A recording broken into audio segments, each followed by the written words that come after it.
Greetings, fellow investigators, and welcome back to our video podcast, Into the Darkness, where tonight my friends and I will be playing the Vaesen role-playing game. I'm your host, Tom Rayleigh.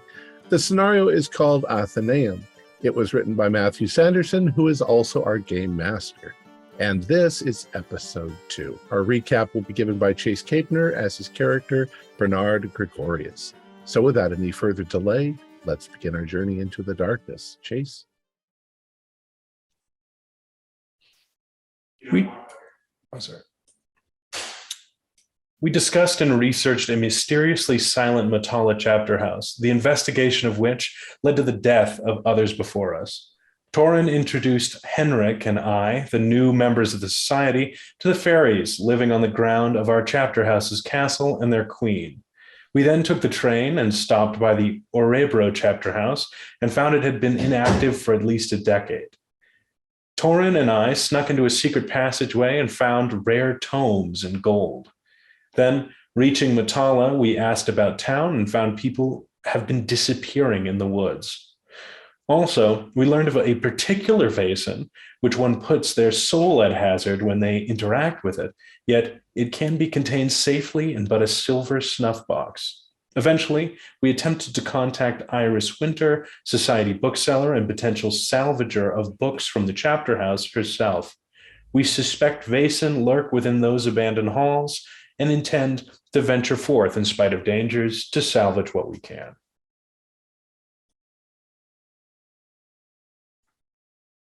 There we go. So that brings us back up to date. And indeed, you are with Iris, asking her to explain what is going on and how she's been able to get to this place, which she said she doubts you'd believe her. And she clears her throat, looks up at you, and says, I think Ivan went there initially to test his luck, because there's rumors at the Franson estate there's this big vault that they've got that's full of money. I mean, Franson was a rich man, or was a rich man, and kept his money at the family home. But as far as we can tell, no one's bragged about getting in there and stealing it or liberating any cash there. So we thought it must be still up for grabs. But something weird is happening around those woods. He went there trying to find a route in, got frustrated that he kept turning back on himself and finding himself at this little poxy wishing well. And he, in his frustration, he just got a load of coins out of his pocket, threw them in, and just said, I wish I could get to the house. And one of those coins that he threw in there, which he didn't realize just because he was angry, he just picked it up and threw it.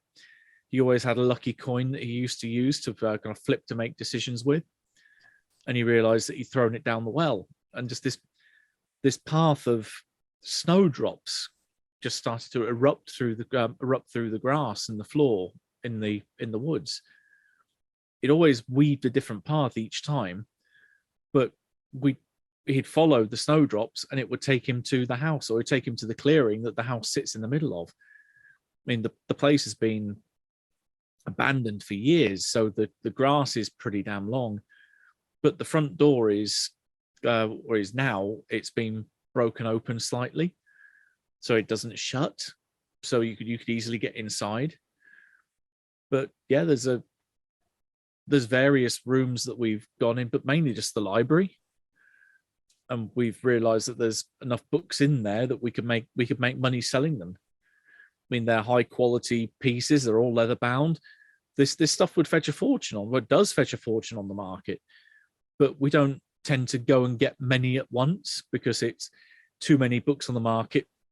You've got to flood, as it floods the market. It's more counterproductive. So we got to trickle them out piece by piece and only bring like a bag or two full at a time. And I mean, we've always kept finding the library because there's like a bust which has fallen over and it's wedging the door open. But I remember opening some of those doors was an experience. Some of those rooms were they weren't nice, and it doesn't make sense how some doors open to a room which looks like it must blatantly be on a different floor, and where, I mean, stuff shouldn't move by itself. I mean, I can see why people say the place might be haunted, but the library seems fine. And I say we've just been making it as a cash cow ever since. Do you still have any of the books that you've not sold yet? I tried to keep a fairly small stock and try to shift it on as quick as I can so that I'm not caught with stolen goods if anyone did come here to look them over. So I've only got like a couple of them here. So nothing particularly significant. But she goes into her room, or what is hers and Ivan's room, goes under the bed and pulls out a small crate. And inside she's got a couple of books that are basically regional history.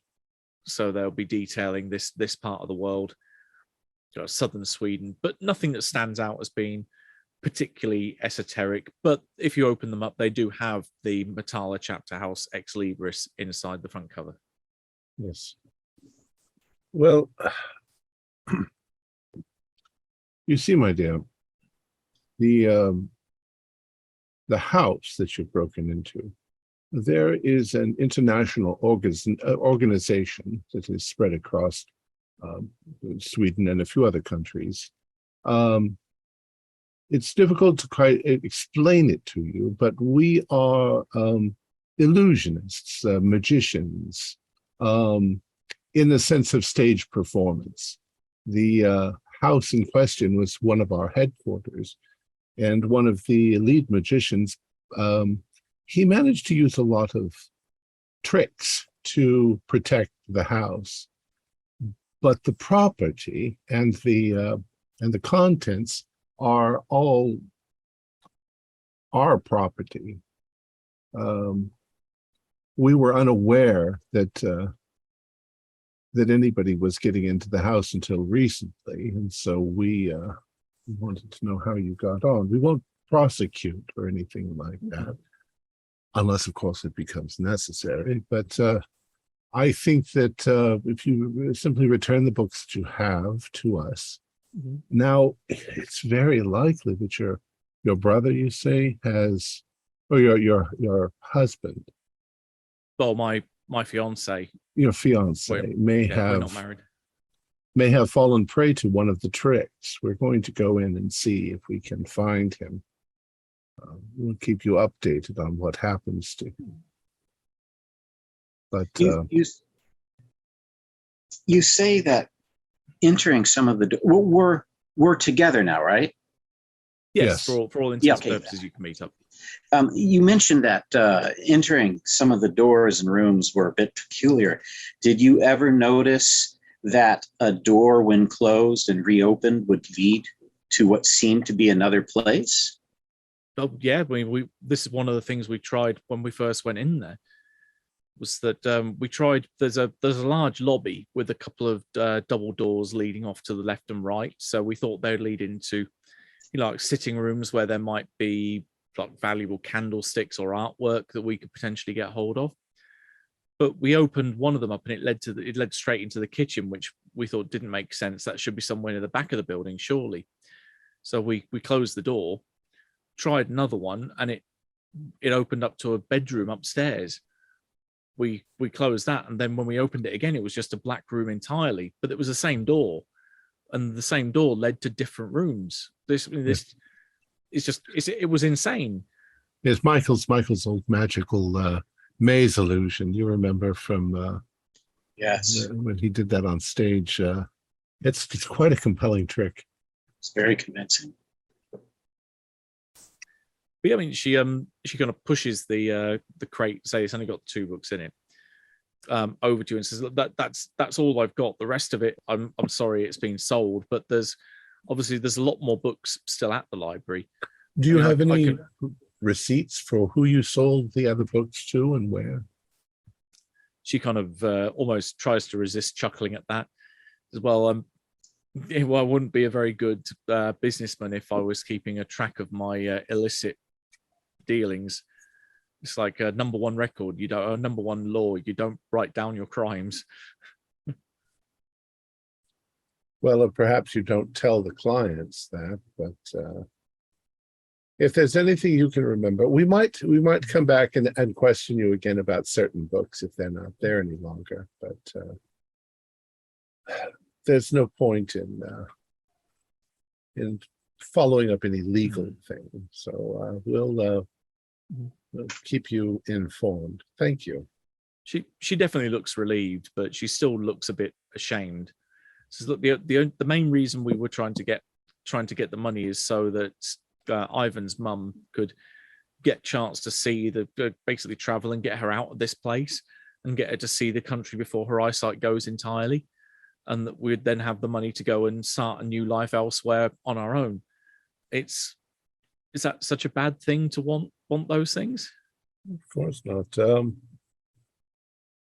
I mean to ask, unfortunately, I've lost my notes. I mean to ask her about her fiance's friend who disappeared or was killed. Oh, that would be her brother, Simon. Yeah. That's her brother, Simon. Yeah, you've got Simon and Iris. They were brother and sister. Simon died in the house in the break-in, and then Ivan survived and then hooked up with Iris. Okay. I got a dirty look from Torin, so I don't think I'll say anything. Does anybody else want to ask any questions? So, is there any way you could lead us in person to this place? Oh, if I can go, if you wish. Like I say, I've been there repeatedly. I don't know if you've got a lucky coin or whatever you'll need, but you'll need something to offer to the well, because that's how we've done it every time. I mean, you get it back when you get to the front door, but you still need something to offer to the well in the first place. I have something. I wouldn't worry about that, and I don't know if you really need to come with us. I just, from what I gathered, you said the library doesn't move. Well, the library was always the one safe room that we could always find, because it's on the ground floor. If you take there's a corridor that splits off in two underneath the main staircase. Well, the staircase goes up to the left and right in the lobby, but then there's like the balcony, and the corridor runs off either side underneath the balcony. If you go off to the right and then follow the corridor down, it's the second door on the right, and there's a bust. It's like a marble bust which has fallen over, and it keeps the door propped open so the door doesn't shut. And that was the easiest way. We always found that it goes straight. It always goes to the library. Yes, I think it's probably too dangerous for her to come in case we trigger some of Michael's other tricks. You mean like those suits of armor? Yes, Yeah, have they accosted you at all? They move. That when we went in the first time, again, Ivan thought we might be able to take one apart and try to sell it. We thought someone was in it at the time when it moved, because it literally lunged for him. It went for him when he got too close, but then he pulled back and the thing just returned to being empty and just being stationary. The armor trick. Was the armor carrying any weapons, or did it thrust at you bodily? They all have weapons, as far as we could tell. Some of them had like big axes, pikes, swords. They all carried something. You ever hear anything in the house? She thinks for a minute. No, that's one thing that always made me quite nervous about the place, that it was very, very, very quiet. You couldn't even really hear the weather outside. It was always very still, very silent. Quite unnerving, really. And in your times in the house, have you ever come across something like this? And I'll show her the silver stuff box I have on me. Roll me a d6 and see if she has. That's a 2. Nope. She looks at it and says it's fairly pretty, but no, I can't say I've seen one. Were there any other valuables you found in the house that you removed? Well, let's say the only rooms we got chanced or we felt safe going in were the main lobby and the library. The other rooms, we went into the kitchen, but when knives started flying at the wall and narrowly missing us, we just ran out of there as quick as we could. My goodness, Michael put in every trick that he knows, didn't he? Mm-hmm. They use a kind of dead weight so that it flings the knife when you trip the wire. She still looks a bit skeptical, but she nods in kind of agreement. Well, let's go see if we can find her fiance. Yeah, I mean, I know he was going up there, but he should have been back by now. So I don't know what's happened. I mean, he's safe, or at least he knows how to be safe in that place. So I don't know what could have happened. Iris, may I suggest also that you talk to the priest in town and go see your mother. She misses you. She kind of squirms a bit at that. You can give me your choice of manipulation or inspiration to see if you can convince her.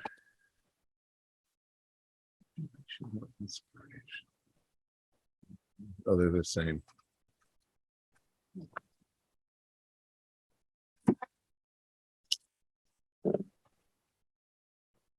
Nope. She might tell me she will. She ain't. Yeah, you can see she squirms and she says that me and my mum just don't get on. I mean, I'll drop the bomb. I'll say your mother's going to die eventually, and it's going to be very bad if you don't make up with her before that happens.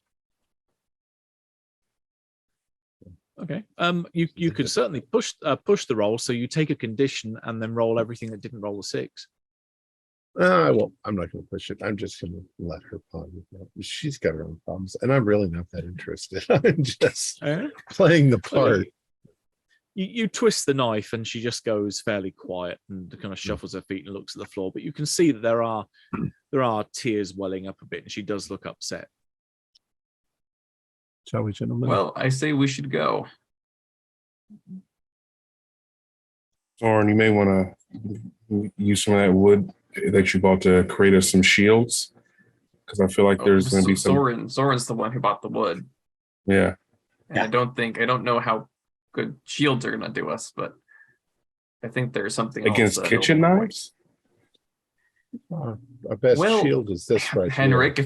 if we find the kitchen and you want to go in there knowing that knives will fly at you, you're welcome to do so. I will not be joining you on that endeavor. If there are suits of armor within the house, there's a good possibility that there'll be shields there. We could perhaps procure a couple and if you could convince one of them to hand it over to you. Well, there might be shields just simply mounted on the wall. That's frequently done. Let's consider how advanced this magic use is. Oh, I mean, as you said, he pulled every trick in the book. Where did he get being such a society knowledge? of magicians and all, Father? Yes, I'm becoming a real polished liar, aren't I, for a priest? Yes, you pulled out all the tricks yourself. The your mother's going to die trick. But considering, Yeah, where did Michael get all of this information about magic and how to use it? He must have the snuff box. What was in his library? You mean Ivan?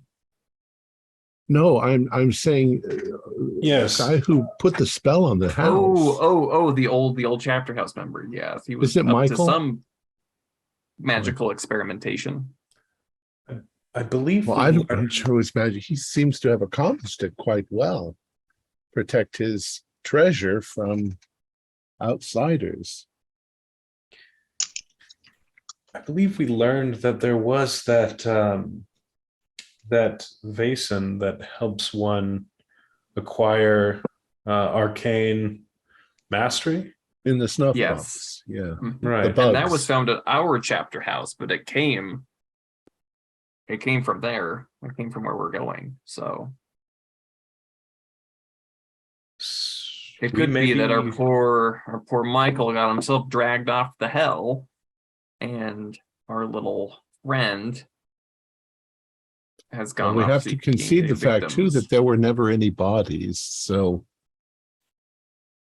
we don't know. There's things that could have been warped in time and space by such a wish, such a Yes, the good old warping time and space trick. I saw him put it on stage 3 times. Oh yeah, that was marvelous. I had to Matthew tell you Nolan. something that would sound at least remotely conceivable. Was followed by the being dragged off the hell trick. I almost saw that performed once, but Have you all considered what your most precious item is to toss into the well in order yeah, to gain? I'll show my lucky rabbit's foot. I don't have a prop for it, but My lucky rabbit's foot. Yeah, I'll show my smoking pipe my father got me. I don't know if we all need to do it. I think just one of us does. I think Because she didn't say anything about her throwing anything in the well. It was always just him and his coin. when Yep, it's snowdrop. she just As long as said we all that- stick together. Yeah, she didn't say that she had to throw anything in there either. It was just that Ivan threw stuff in. One person. That's good, because I was about to throw in my opium. Now, of course, if we got a cannon and we put it down the well, then it would be waiting for us at the house itself. We wouldn't have to carry it all the way. Free transportation. There we go. We don't need the old sick horse to drag it along. And I don't think I'm convincing a good Gustav here to climb into the whale, huh, boy? Well, let's get ourselves together and go see if we can make an attempt at it. I'm afraid the boy is probably speared through with something from inside the house or trapped. I have a boat charted for us if we decide to take the water route. That's probably the best way. Does it still bother anyone that Ivan is responsible for her brother's death and yet she's with him? We don't know how good their relationship was, do we? Listen, know, Father, it's- what you're saying is the reason why I try to spend as little time near people as possible. You're the priest. I'm suggesting should that know. what if there are ulterior motives that even she didn't understand? What if Ivan's after something? What if Ivan did it? And Ivan knew exactly what he's doing. Well, then I I'm sure feel like- Ivan is a fairly miserable person who's gotten himself into a lot of trouble now because of it. I feel like no one really gets the better of this magic. I feel like the magic gets the better of all of these actors that are trying to play their part in it. It's that's the whole point of a puzzle, isn't it? To stymie everyone who's involved except the person who knows how to unlock it. And see, Bernard, that is why not only do I try to spend my time away from people as much as possible, but I also try to avoid this magic shit as much as possible. That's fair. Well, let's go do it. Right, so you're going to wander down to the boat that Soren's organised, and then head out via water. How many Yes. of those door jams did you make, Soren? Let's see, I have half a dozen door jams, little wedges, and I have half a dozen little pieces of wood with 2-3 nails each. I was skeptical of your idea at first, but her mentioning that the library is kept exactly where it is because of that bust, keeping doors open seems like a wise idea, insofar as they're not trying to suck you into a dark, endless nothingness. Probably want to close those doors, but I agree. That would be a bad day. be sucked into nothingness. Right. So this is your last call then, as you are wandering back down through the streets, passing the old ye cannon shop as you go. This is Oren, unless keep you moving. want to unless you want to head back into town and get more stuff later. This is probably the last ideal part to burn those resources points and get equipment before you head to the house. It's not like they have much by way of corner shops out there. I mean, the Yield Cannon shop is right here. Who votes cannon? And Gustav. Gustav votes cannon too. That's If you destroyed the house, think of all the things that would be getting out into the real world. It seems like they're already getting out. We're That's the we're not gonna destroy the house, Father. But do you have any other ideas of how to stop rampaging suits of armor? Well, apparently you just ignore them because they're just there to frighten you. Well, they're not. I don't know if they're just there to frighten, Father. And also, they ignore some people. But if something's in that house, and we've brought something to contain it, I don't think those suits of armor are going to be so docile. Perhaps we should consider this. Is there any means to undo the spell that he created to release the house, in which case everything goes back to normal? We go in, we pack everything up on a cart, and we take it back to Uppsala, books, everything, all of the artifacts, all of the treasure, if there is any. Might there be runes or things about in the house that might give us a clue as to what that magic I'm sure there will be, but again, if there is something in that house, yeah, I don't think it will take too kindly to us trying to undo what has happened. It might not be a thing with a mind. It's just a magical spell. It could just be a residue of something that happened a long time ago. It could be as simple as Soren says. Maybe there's something written on the wall and you just scratch it out and it's done. Well, when we get in there and something happens to you, and you're thinking, "My God, I wish there was a cannon for Torin to save me with," and there isn't one, well, I may spare you saying I told you so. I feel like the sledgehammer can do a lot of what we want the cannon to do. I agree. So the cannon is definitely, from what I'm hearing, is on the board. But can anyone else put anything else on the board that may overshadow the cannon?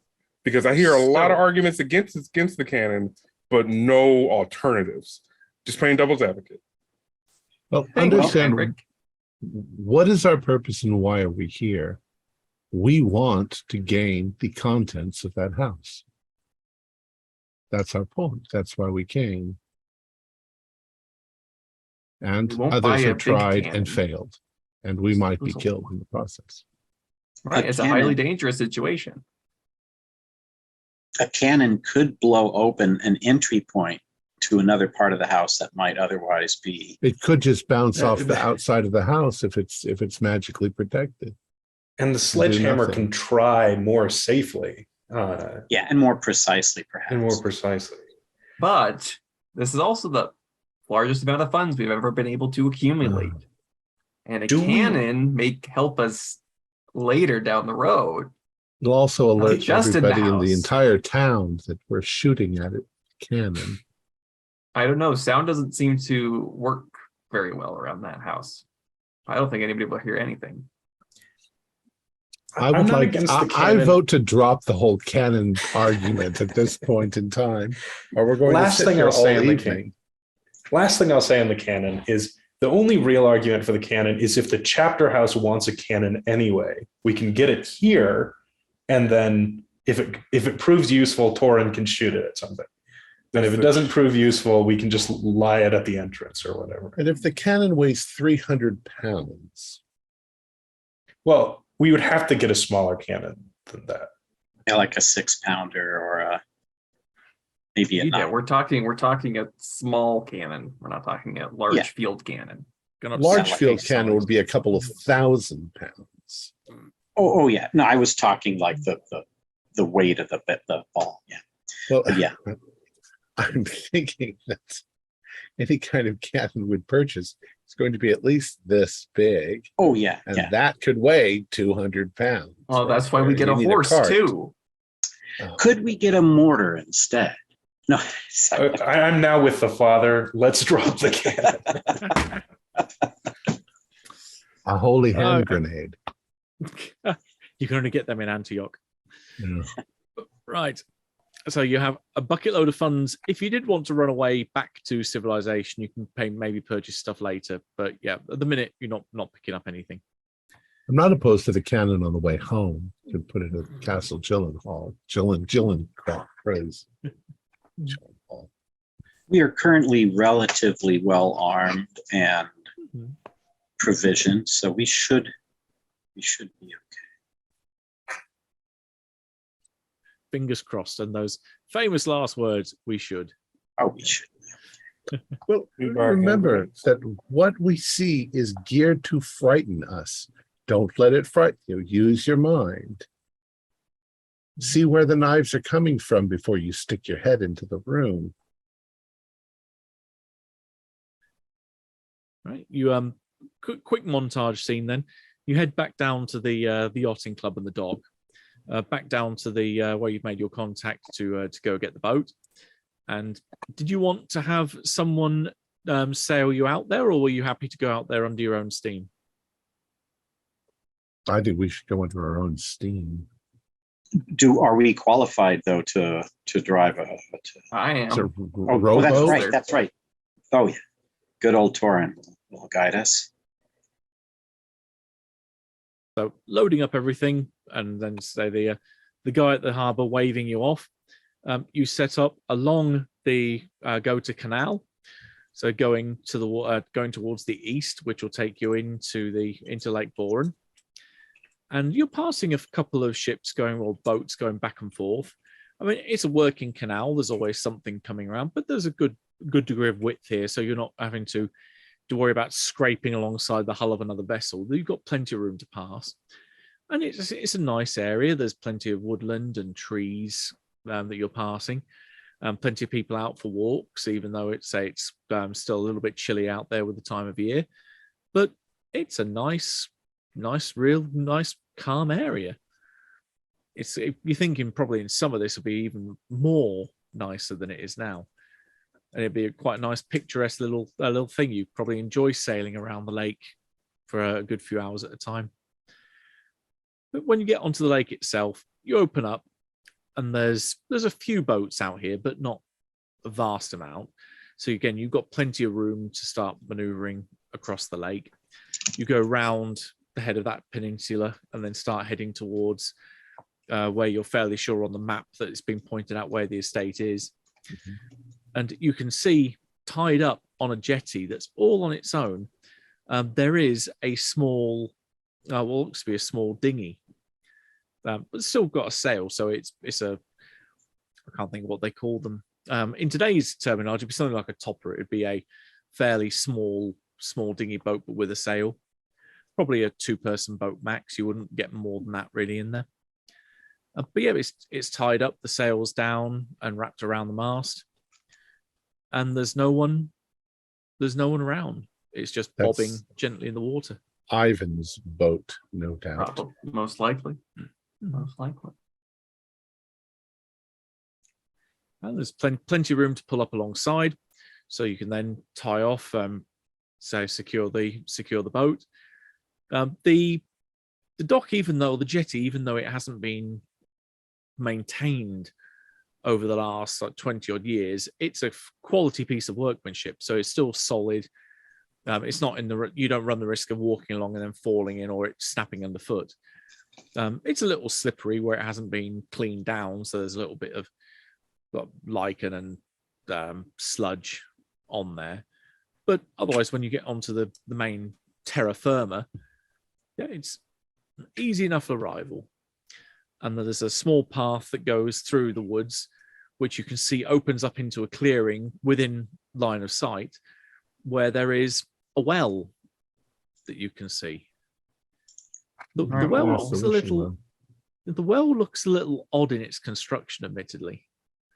That from here, you think it's not circular. It looks more like an oval, and that it's stretched out on two sides. Like it's distorted. Um, Or do the myths that I recall about the well of the from North mythology, is it shaped like that? in particular, that if you're thinking of the references in Norse mythology to wishing wells, if you, let's say you get close enough to it, because there's no danger here that you're feeling, you get close to it and have a look at it and go around a couple of times and then think, well, if I was seeing this from above and I take away the kind of the canopy that's hanging over the well hole itself, it actually forms the shape of an eye, not the letter I, as in eye, as in Right. eyesight, which does remind you of the myth around Odin, and that's how he lost his eye. Right. Yeah. So there is that comes to mind, but yeah, it's a bit of an odd shape for a well.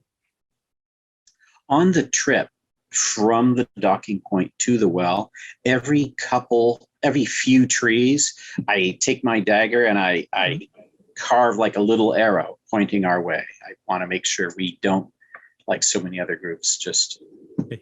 I have it, Soren, from what I gather, that won't be necessary. If this well doesn't work, we'll be led back here eventually. That's what happens to everybody else. Oh, everyone else was led back to here. Okay, never mind.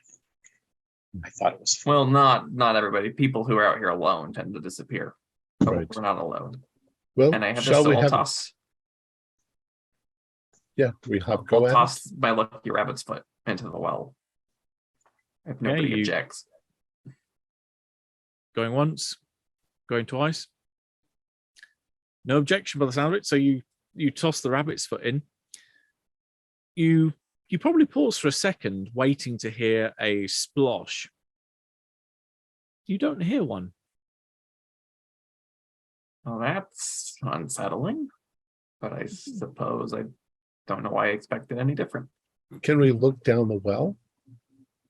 Yeah, you can look down. Yeah. I mean, there is the little bucket on the rope that you can lower down to it, or lower down into it rather. But yeah, I mean, you see the walls of the well going down into dark, and then it's just dark down there. Well, Yeah. I would like to try mine. I'm not fully certain if one will Well, do. Most likely. Wait, let's look around to see if we see any snowdrops. Well, what is Torrin's wish? I wish for us all to reach the house in safety. Okay. In which case you look around, and after 2 or 3 seconds, you can see working their way through the grass around you and through the leaves, snowdrops start to rapidly grow and then flower and start to form this spreading path that starts heading away from you and heading into the woods. Let's go. Yeah, move quickly, because it Okay, might fade behind us. So everyone following? Yeah, Yeah, I I'm will follow tempted- behind with sledgehammer in hand. I'm tempted to mark You're- our way, but Mhm. I won't. Okay. But you say you're tempted. Give me a vigilance roll to see if you notice something. Okay. So please stand by. Vigilance. Vigilance. Where are you, vigilance? Here you are. Okay. No ones and no sixes. Okay. No, you look around, you don't see anything moving in the trees. You don't see anything that kind of strikes you as being spooky or odd. It's just you're moving through this quite densely wooded area. And after about 5 minutes, you find yourself emerging into this large clearing where in the middle of it, there is a 2-story house. It's a fairly large house. I mean, this is a mansion by definition of the word. You're emerging towards the back, so you can see where the kind of the back entrance, like the servants' entrances would be. So the doors that you imagine would lead into like the kitchens and back rooms. But there is a series of paths that lead through this very tall grass where evidently people have come out of the woods at different places or different points, and then they've matted the grass down as they've gone walking towards the house. And they've all the trails seem to go around to the front of the house. And the trails are still fresh looking? No, they look moderately old, but they look as though they've been well worn. But just they haven't been used in a little while. They look like forest paths. Should we go straight to the front door? Well, I wouldn't chance going through one of these doors. The front door we know will take us into the house. into the foyer of the house. But we don't know where this door will go. Let's be careful because there might be traps set out here as well around the house. Well, I'll go Does first. the snowdrops just come up to the general area or just out into the clearing, or do they follow around the house? When going by the letter of what Torrin said, you want to reach the house in safety. They stop at the edge of the clearing. Okay. Well, I'll head over to the front door, following one of these paths. Okay. Be careful. Yeah. You take point and you do cautiously rather than just brazenly go straight up there. And nothing happens on the way there. It is literally just you walk through some long grass and you go round the side of the house. Most of the windows you see the curtains are pulled shut, so you can't see what's inside. You can see slight cracks in them, so maybe there is some ambient light getting into some of these rooms, but you don't think it's going to be much. You get round to the front and find there's a series of steps which go up to the front door itself. It's a wide, big oak double door that looks like it could easily be taken from a castle. With the amount of strength it would need to usually break into such a place would be pretty high. It would be kind of what Henrik's carrying over one shoulder kind of level of what you need. And it does indeed look like someone has used one here before you. Because someone has smashed down or smashed in the lock in the center of these two double doors. And the door has then been wedged open and it's warped. So you imagine that something over time, maybe heat or rain, has warped this door while it's been forced open, that it now looks as though it won't ever properly close. You'd need to have a carpenter out here to basically rebuild the door properly for it to close properly now. But carved into the remaining undisturbed side of this double door set is the following. To all who have found their way here, this building is not safe. Turn around and leave now for your own safety. You have been warned. Yeah, and it looks like it has been carved with, say, hammer and chisel. Relatively well, at least in a decent quality, but it's also been there a few years. This isn't fresh. This feels like the old now extinct chapter house we pass on the way here. Where were the things I'd get my item back?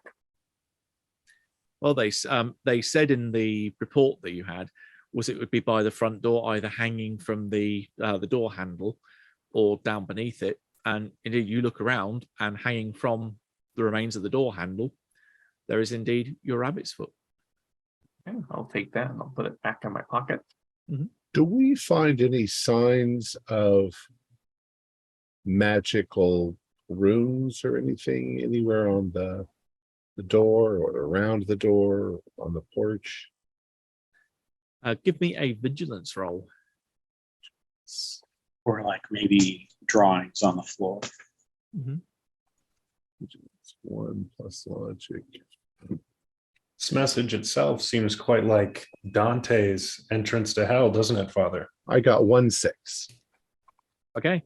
Having looked around the door, you don't see anything that marks the door as being particularly significant, but your eyes cast back out to the tree line where it becomes the woods around you.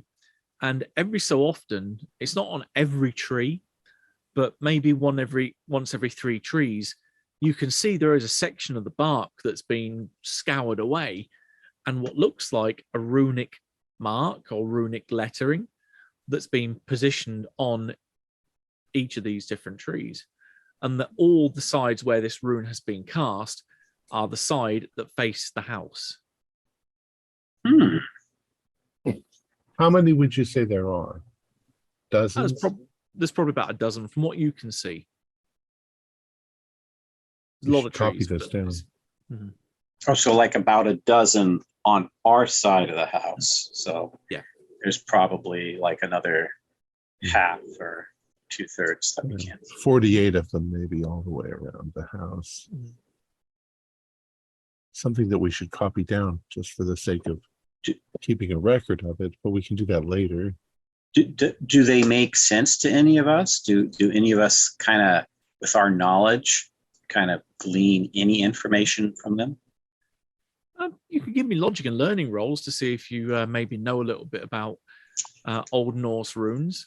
Oh yeah, logic and learning. Oh, great. Oh, okay. So it is no 6s and 1-1. Okay, well, in this, you don't have to worry about this being like the Alien RPG. Ones don't and automatically screw you over. Okay. So you're fine with that. I got Just that 1 in this 6. case, your memory isn't, you don't remember anything. But it looks like your priest does. Anyone else? I just got 1-6 as well. Logic Okay. and learning. 1-6. Let's see if my random snatches of Norse with my little dice pool comes in handy again. 1-6. Oh my gosh. So everyone passed except Except That the is- servant. You gotta brush up. You gotta brush up. you're right. We got a whole library back home, Soren. What are There's you a whole doing in the bunch of you. library, Soren? Just dusting? I did that for years, sir. Yeah, the 4 of you kind of put your heads together and you all kind of agree with each other after it starts bouncing around between a few of you thinking, well, could it be this? And then a couple of us, yeah, it looks like it could be. You think it's a set of runes that correspond to what would be the concept of hide or to occult, as in to Occult, yeah. obfuscate. Yeah. To conceal. Yeah. Yeah. It's a concealment spell. Of That course, might- he knew the concealment spell that actually works, which most of it is just mythology, but here it is. So that one we may not want to disturb. I don't know. That might undo the whole forest problem. But I don't know. if we want before that we do one. anything Thank to it, we should copy it down Mhm. for our records. But yeah, you can certainly copy it down. Well, if it's all the same to you, I'm gonna start forcing the door open with my shoulder. I mean, yeah, so the door doesn't properly shut anyway, so you can just push it open and there's enough room to squeeze in anyway if you wanted to. The father can give me another logic and learning roll as you've twigged on something that might be important. Well, I could add these up to make 6, but yeah, there's no 6. Okay. Before we go, Mhm. do you have any idea of how these runes might work, Father? I mean, perhaps if we adorn ourselves with these runes, we'll be invisible to whatever's in the house. I don't know. We'll be experimenting with magic, which is kind of a dangerous thing. We don't know anything about them. Without translating them and understanding them, we could be making a terrible mistake. The others can, as this has come up in conversation about magic, can also give me logic and learning rolls because it might twig something in your in your mind. Nope. May I make use of my book collection? Yeah, I'd say because you always have a few books with you in your emergency stash, you can have a quick flick through some of your notes in there. All right, 2 successes. Ah, right, okay. 2 successes as well. 3 team. failures. Oh, I thought you were going to say 3 6s. Oh, wow. Any for Torrin? Nope, my small dice pool has run dry. Okay, so yeah, the two, your academic and your private detective, almost have a knowing look at each other. That, yeah, your father had a look around the door frame looking for sigils, looking for anything that could mark as to, or to indicate that a spell is in effect, and couldn't see anything. And likewise, you have a quick look around, and there's nothing on the door, there's nothing on the back of it, there's nothing on the front of it besides this warning that's been carved into it, which you're fairly sure isn't magical in its own working. But definitely there is, that's been marked on the trees. And you're fairly sure that marking on the trees is what is basically powering this effect that is stopping people from getting into the clearing. So magic is working on the woods as a permanent effect that's reinforced by these runes. But if there's something still running in the house, something must be maintaining it. And if it isn't a rune, if it isn't something that is made in perpetuity, it must be something that's doing it in the house, maybe something living still that is maintaining this by force of will. I'll kind of look up to Bernard and say, I don't think we're alone here. No. Well, we suspect Ivan might be here. Yes, Father, your initial observation might have been insightful. I think there are actors that might work against us here.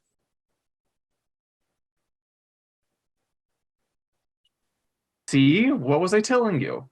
My original idea, though, we were talking about earlier during the canon argument, was we don't know that any of the people that were here died.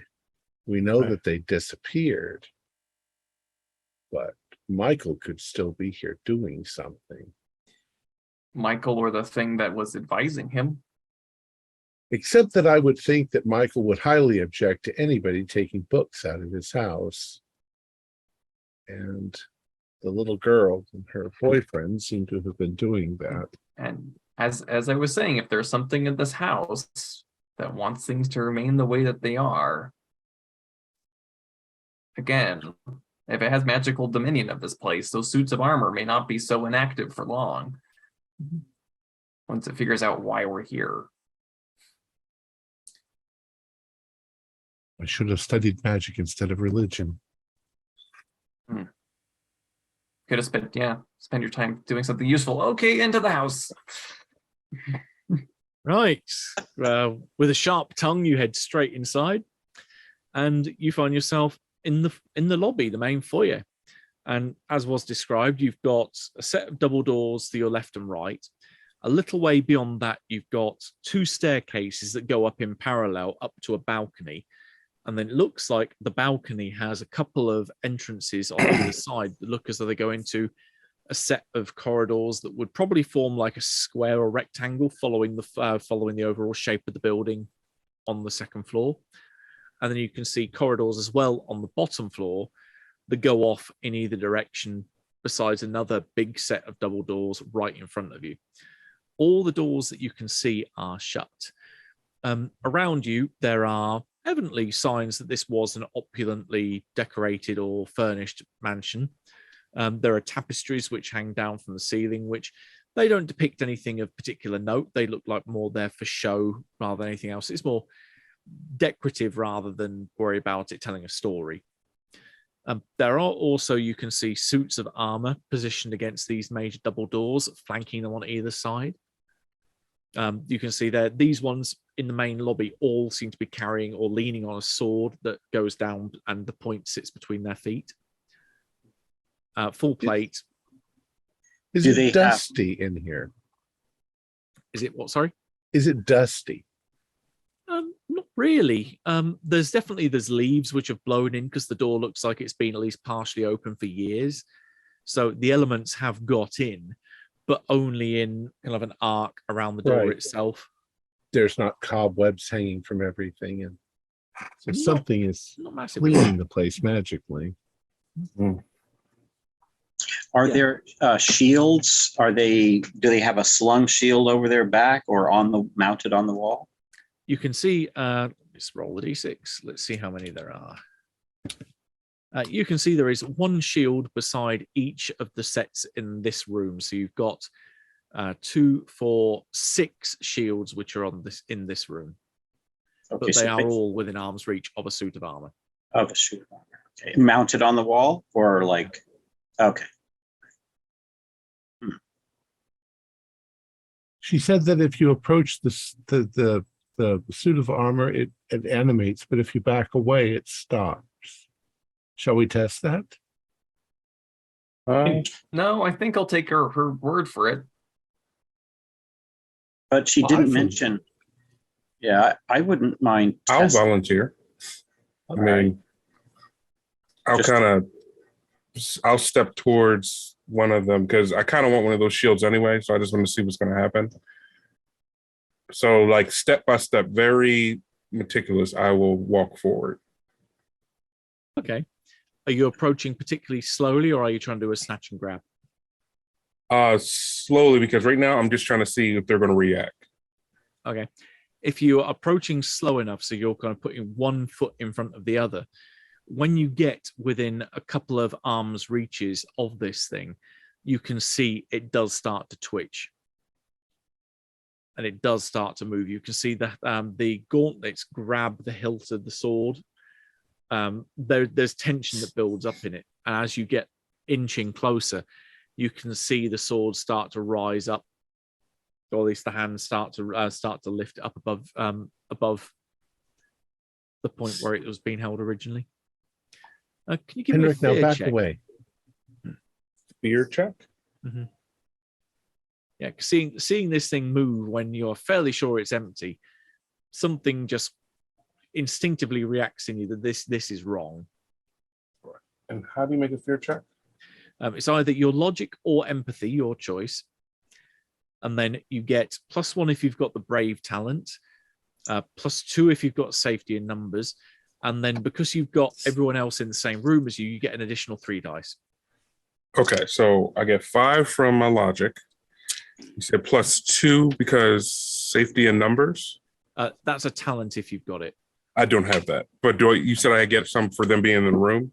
Yes, or is that an also additional 3 for having other members of the society with you in your immediate presence. Okay. 3 successes? Oh, you're cute, cool as a cucumber. And yeah, you see it rise, and you stop as you are within remaining in control of your action, and you can either proceed or you can back away, however you want to. So is it more like a tightrope? Like the more I move closer, the more it starts to animate, or is it animating even when I'm not moving? You definitely work out it's your proximity. The closer you get to it, you reckon if you were to come within like an arm's reach or within length of that sword being able to swipe out at you, that it will definitely act like a coiled spring, that it will leap into motion, but it won't do it until you are definitely within range. Henrik, move back and forth, a little towards it, a little backwards, and see if its actions reverse. Yeah, I'll follow those directions. I'll move backwards, then move forward slowly. I'll move backwards real fast, then move forward slowly. And while he's doing that, I'm looking around on the ground or on the walls to see if there is a line that he is crossing, between 2 sigils or something that's causing a kind of mechanical. Gotcha. And I'll move, like say within 6-7 feet of Henrik, just so in case it lunges at him and gets trapped, I can be there quickly to help. Well, they're playing, I don't know, science experiments. I want to, Bernard, do you want to head to the library if we're going to sort this place out, I think that's the best place to do it. Yes. May I try to use erudite, the talent, to say, actually, structures made in this era, they would always have a sword and a shield right attached to their staircase because it was a symbol of aristocracy at the time. I'll buy that. Okay, So I'll roll. give me a roll.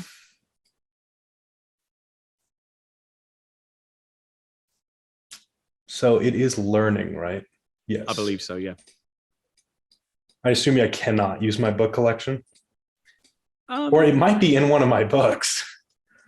You know what? It is a learning roll, so yes, you can get your bonus to that. Okay. That's 3 successes. Then, as you quite rightly say, yes, there is indeed attached to the staircase. There's one on the balcony above you, nowhere near a door, nowhere near a suit of armor, where there is indeed a lovely shield that is emblazoned with what looks like a family crest.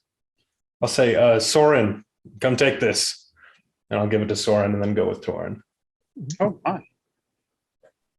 Thank you for pointing that out. There you go. All right. And for reference, the shield will count as medium armor, but it will only work in one direction. So it won't like be a 360 protection on it. So it will negate the agility penalty for medium armor. But yeah, so the drawback is not every direction. Right. How close does Henrik want to get in your scientific trials? Because you're seeing, especially with what the father's looking for, there isn't any runes. There's no like tripwire. There's no pressure pads. There's nothing that indicates even like a line on the floor or the design of the floor tiles that it's crossing a particular line is doing this, because he can approach from different directions and it's still having the same effect. That it is purely the distance he gets to the suit that is what's causing it to react. See, I'm getting concerned because what I'm seeing in my head is those a-holes who go to the UK and mess with the Queen's Guard.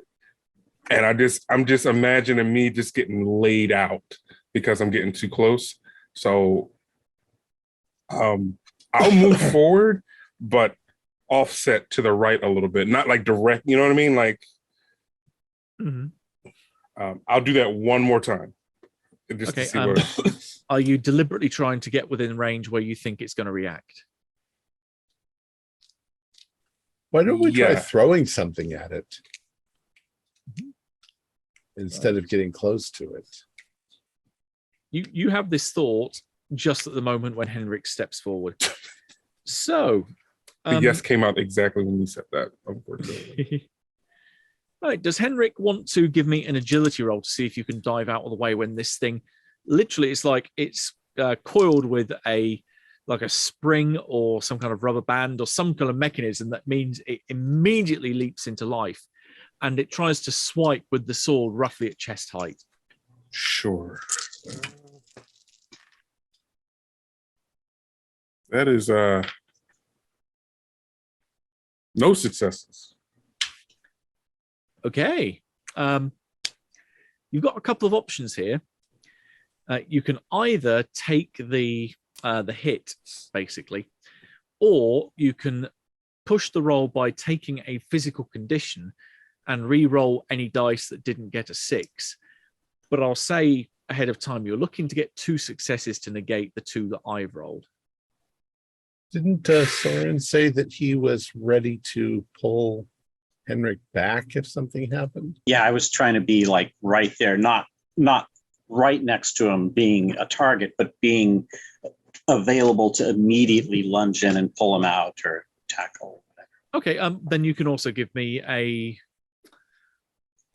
your choice of agility or force, because it's kind of a combination of how quick, but also how brute force it is for you to be able to pull him back in time as well. Oh, I will use force. Almighty GM, your benevolence knows no bounds. Hey, you haven't got the rest of the house yet, don't worry. Oh, darn it. Okay, so 1 success, but 1. Like I say, the ones don't matter, so that's fine. Oh, that's right. So you get in close, but you aren't the target of its attack. So you are within range if it decides to attack again. But basically, you've got close to him, you've got your hands on him, but you haven't got enough kind of oomph in you to pull him back. Henrik, you're going to take. Let me find. Sword does 2 damage as base, and I've rolled 2, so it does 2 plus 1. 3 physical conditions, please. Have you got any armor? I don't believe. Did we all get armor? No, you went with the sledgehammer instead. Yeah, That's it. Yeah, because I remember there was you could get certain items or weapons. right. It was a trade-off. Yeah, so I don't have armor. Just like Right. So yeah, you take 3 physical conditions. The one you don't go for is broken unless you have to. So yeah, you take a mighty palpable hit. yeah. So Is he cut? Is he bleeding? Yeah, the sword literally goes at chest height and slices him across the front. So you can see blood start to erupt from his torn shirt, and yeah, then this thing physically hit him. So I have to choose which conditions out of the 4. Yeah, generally broken is the one that you always choose last because there is a mechanical effect of you taking the broken condition, which we may well get to in a minute. Guess So I'll for take. those- I'm frightened. Yeah, something like that. Physical conditions. It has to be. So I guess I only have 3 choices other than broken. So it'd be exhausted, battered, and wounded. Yeah. Right, and for those of you that are in the lobby, because Bernard and Torin have gone down the corridor, we'll do initiative draws because this thing ain't going to stop when he pulls back now. So, I've got my deck. So, Father, yeah, when you want me to when you want me to stop drawing, and that'll be your initiative card. All right. Stop. Okay, then you are going on a 6. Okay, and next, Soren, tell me where to stop. Third from the top. Oh, okay. Oh, Stop. third from the top. Okay. Yeah, okay, third from the we'll do that. third from the top. Okay, appropriately 3. So that is your initiative. And Henrik, either tell me which number down to pull or when I stop shuffling. Second number down. Second card down. Second. Okay. Then you are going on 4. Right, and the suit. Someone yell stop. Stop. Right. Oh, the suit's going on 2, and it is lowest goes first. I'm just gonna stop talking, man. Dirty, rotten suit. Of course, Soren's got a shield and a. Does he have a sword too? No, I didn't have a chance to get the shield yet. I was shadowing Henrik when Bernard called out, "Look up here. Here's the shield you're looking for." So I haven't had time to go up there and get it yet. But Perhaps you can acquire it while I'm being mauled. Well, I'm right next to you. I've got light armor, but I'm hoping my revolver does something to the thing. I have a feeling it won't. It'll probably just put a hole in it and it'll still come. Okay. Well, it goes first on 2. You do have the opportunity because the 3 of you are within close proximity. You can swap initiative cards if you wish. So remain low is good. So at the minute of you guys, Soren is going to be the first one that acts. I would like to use my sledgehammer as soon as possible. Sure. I will happily swap my initiative with you. I mean, hit it in the feet. It'll knock it over at least. Oh, yeah. Ankles. Yeah. All that good stuff. Okay. Now remember, you have a fast action and a slow action each turn. So your fast action will be things like draw weaponry. Dodge is a good one that you always have to save your fast action if you want to dodge. Move out the way, etc. There's a whole load of options in the reference document that I sent across. But yeah, for the suit on its first on its action going first in the round, it's going to try and slice again. So it is going to try and finish the work it started. It is focusing on Henrik. So do you want to attempt to dodge? Yes, I would. Okay. Now, because you have 3 physical conditions, you are at -3 dice to your physical rolls. Question. Mhm. If we swapped cards back, or actually, I don't know if that's an option. Could I tackle it? Try to tackle it away from doing that? You act after it does. That's the problem with that plan. All right. Okay. Okay. So will this be an agility roll? It'll be agility, but you're -3 dice. So 1 die. Oh dear Lord. You stand a chance. 1 in 3 chance. Oh, come on, Henrik. And I got a 3. Right. My 1/6 then is enough to do 2 other levels of damage, which are going to push you into broken and broken again because you've already reached the critical wound table. So, for the first one, can you please roll me a D66? You said a D6 or D66? D66. So you roll 1 dice as the tens and 1 dice as the units. Okay. So the 10 is 40. 43. Right. Okay. This thing slashes at you, and the wound that it leaves across your front, it's jagged. It's pretty horrible, and this won't admittedly become apparent for a little while. But the wound it's a dirty wound. It's infected, so you are running the chance of getting sepsis. You are, for the minute while the defect is in effect, you have -1 on all your force rolls. So need to make a note of this for upkeep at the end of the scenario as well, assuming you survive, but I'm an optimist. So I have bandages. 43. I have bandages in my equipment. And then roll the D66 again. Okay. 24. That's better. Yeah, lower is generally good. One of the slashes that it causes, also that long cut across you, goes across your arm. So your arm is injured. You have -1 on ranged combat rolls as well. Okay. Right, and then it's your go. The one other problem with broken admittedly is that you're not really capable of being able to do much at this point. You're able to, I'm quite lenient. You can move away, but you are pretty much like limping and not really able to do anything strenuous at this point. Okay, yeah. So I will move away as best I can. Mm-hmm.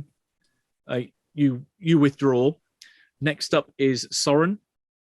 Can I increase his speed by just kind of getting behind him, like putting my arms underneath his arms and just kind of dragging him out towards the door? Or yep, that'd be a force roll. Yeah. Right. Oh, come on. So many dice and not a single 6. Welcome to Vaesen. Could I push that? You can. You'll take a condition for doing so. It's a lot of dice. I'm just thinking.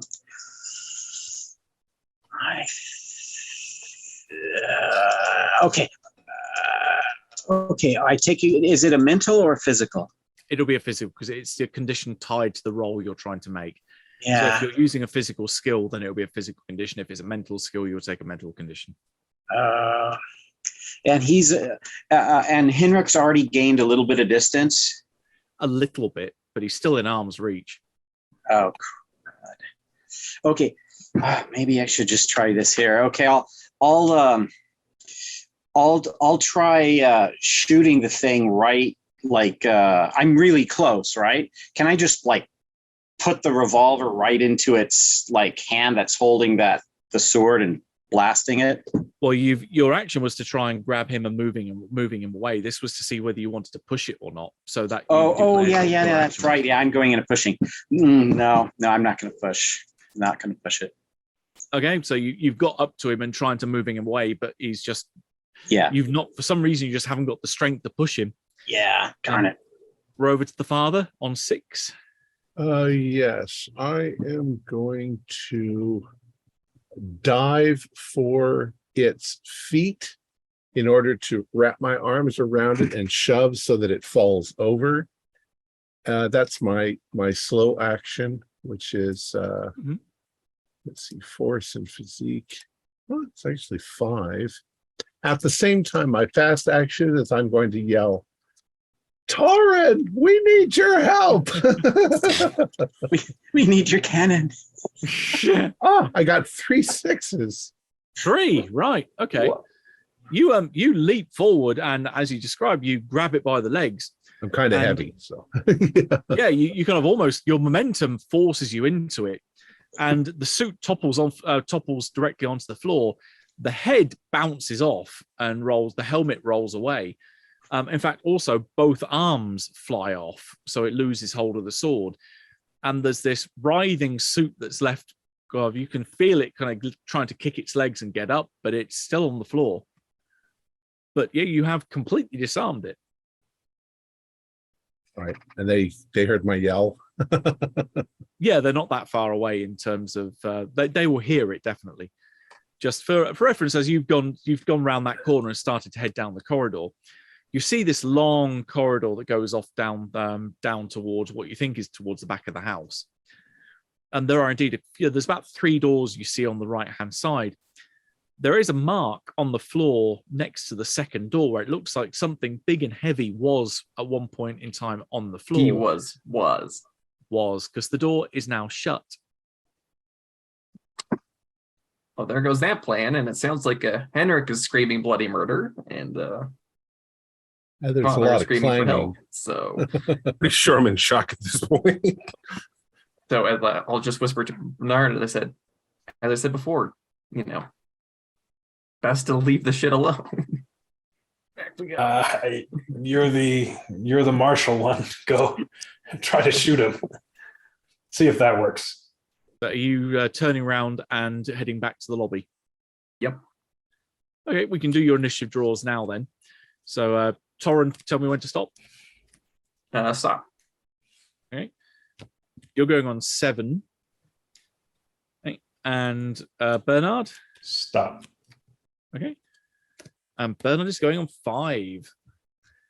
So, I'll give Torin my 5 if it makes Yeah, it if you want to faster. switch. Yeah. okay. So you swap from 5 and 7. So it's still going. Actually, that's an option for the father. You can either do 3 damage from your 3 successes, or you can cash in one of those extra successes, because the first one always does damage, and that's your intended kind of effect. Okay. Right. With one of those other 2 successes you've got, you can actually steal its initiative card. I'll steal its initiative card. Okay, so you put it on 6 and you go on 2. And then we go back to the top of the round for the next round, and it's the father is up first. Now that I've knocked it over, and it's probably skittered ahead of me onto the ground, I'm going to crawl over to Henrik, and I'm going to use my medicine roll to try to help him. Yep, he has got to the point where you can use it in an emergency because he is broken. So yep, roll him. I got 5 dice for that. Doctor, you're here for my last rites. I got 1 6. Okay, right, that will. Let's do a quick check there. So treat critical injury. Treat a broken character with medicine or inspiration. Each additional success heals an additional condition. So you get rid of one of the basically because he's already broken, but it's just additional damage on top is what causes additional critical injuries. So you remove the broken condition, but he's still got the 3 others that are there. Right. So this means that you can now act properly in the round. Admittedly, you still have the -3 penalty on doing physical actions until those other conditions are dealt with. When it comes to my turn again, can I do medicine again on him? That's a good question. Because I have bandages, so, and a good medicine. So Well, he can do medicine. Well, let's just win this battle. This is where the rules are a little weird on when you can apply the medicine skill. Because if someone is broken, then yes, you can, but he's now no longer broken because you've healed that condition. So to use medicine normally, it would now require a day to do it. Okay, that makes sense. You could have an activity between you, which could allow you to heal up certain conditions, but that will also require time to do it. Wait, I can also do a fast action. What fast action do I have? You can keep it in store for trying to save things like dodging, for example, as you're still you were holding on to the to the thing you're not doing now. Okay. Yep, that was 2. So 3. It's over to Henrik. Oh, I guess I'll try to swing at this. He's still on the ground, right? It's on the floor, but so obviously the father has let go of it to come over and deal with to sort you out. Its sword is also laying on the floor, so and its head and its arms. So I guess I'll swing at it. Okay, give me a that'll be close combat. Which I believe you have to say your -1 dice for your arm being messed up. Okay. So that'll be 3 dice altogether then. Yeah, because it's -4 in total. -4 in... Because you -1 for each of the physical conditions you've got, and -1 for the critical. Oh, then I literally can't at all. So you do get the bonus from the weapon itself. So I think it's an extra +2 from the sledgehammer. No, it's only 1. And it's actually 0. Okay. So yeah, I can't even. You can Let me reevaluate. heal you. Yeah, you can reevaluate your action if you want to perform something that you think you might be able to do. But close combat specifically, you're at -1 additional for that because of the critical injury table result. The others, if it's a physical action, it's going to be -3 off it.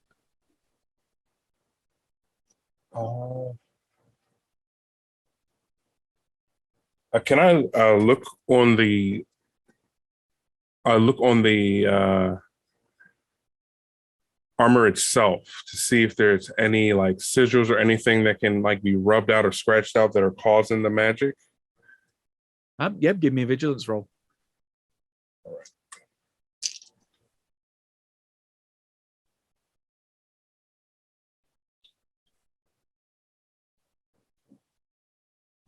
Okay. Yeah, these you're not subjected to the penalty because it's a mental skill.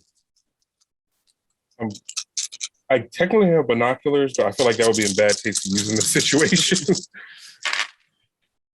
1 success. Okay, you are pretty certain there is nothing that has been marked on here that shouldn't already be there. So while there might be certain degrees of decoration that's positioned around like the sides or the edges of certain parts or certain plates. Oh no. Please stand by. Due to electromagnetic interference by the elder things, our signal has been lost. We are working to restore it now. Thank you for your patience.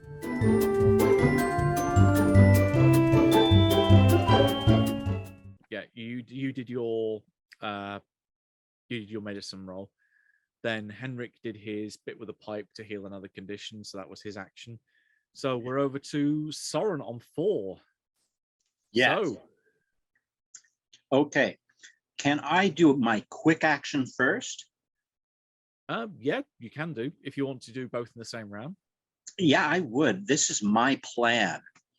Henrik, which is not far from me, has a sledgehammer. I should be able to just grab that sledgehammer, and then with my main action, I'm going to try to smash the knight armor suit that's down in the feet. So my goal is, I'm thinking like if I can warp the foot there, it's not a flat surface bottom, so it's not going to be able to stand well. It'll just be constantly falling over. That's my plan, and I'm sticking to it. Gotcha, He's that already sounds broken good. into pieces, isn't he? The arms have gone off, but the legs are still intact. Oh, okay. So his arms. I just thought he dropped the sword and the helmet, but it's also his arms. Yes.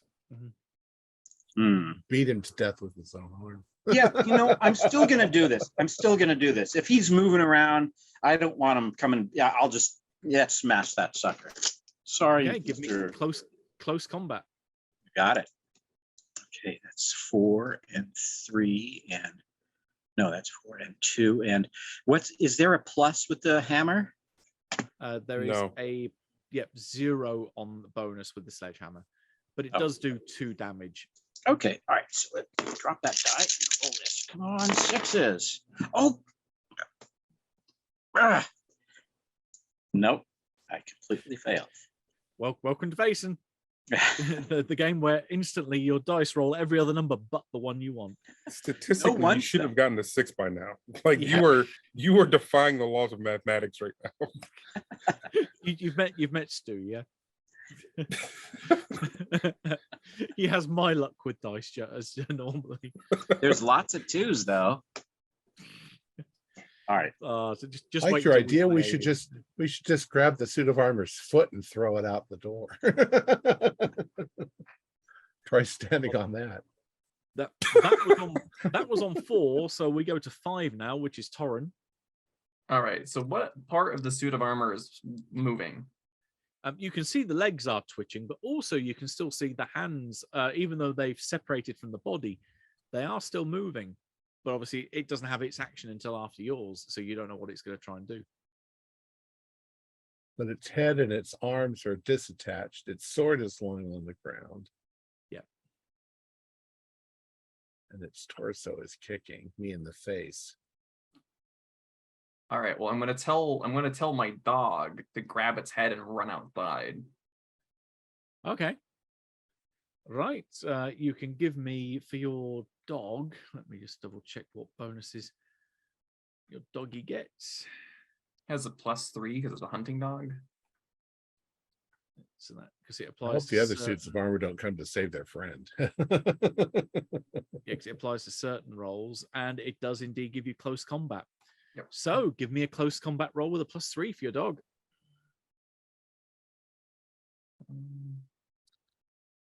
Well, hope with 8 dice we get somewhere. Or if I'm helping it with my rifle butt, do I get to add that in as well? Is it just a collective, like me and the dog, or not in this instance? Well, the rifle butt wouldn't give you a bonus because the rifle has ranged combat bonuses.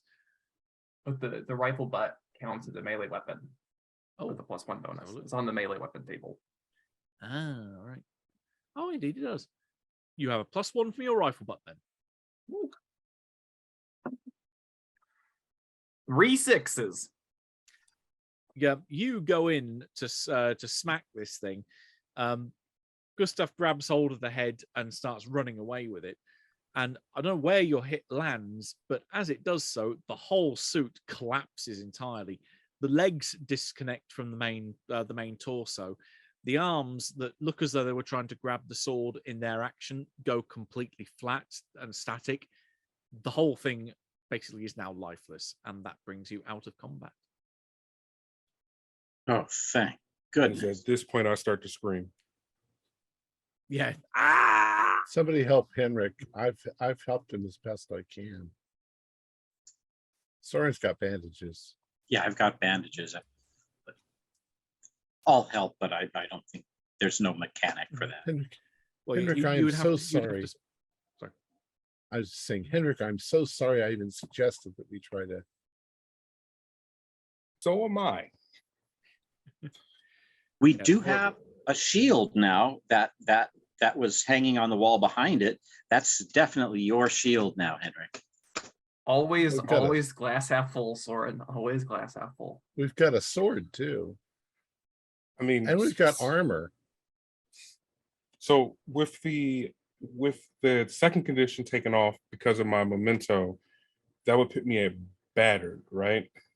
Yeah, whichever one of the other 3 you wish to remove. They don't have to be in order. So just that broken is always the last one that you cross off. I think wounded fits the situation because I was literally cut with a sword.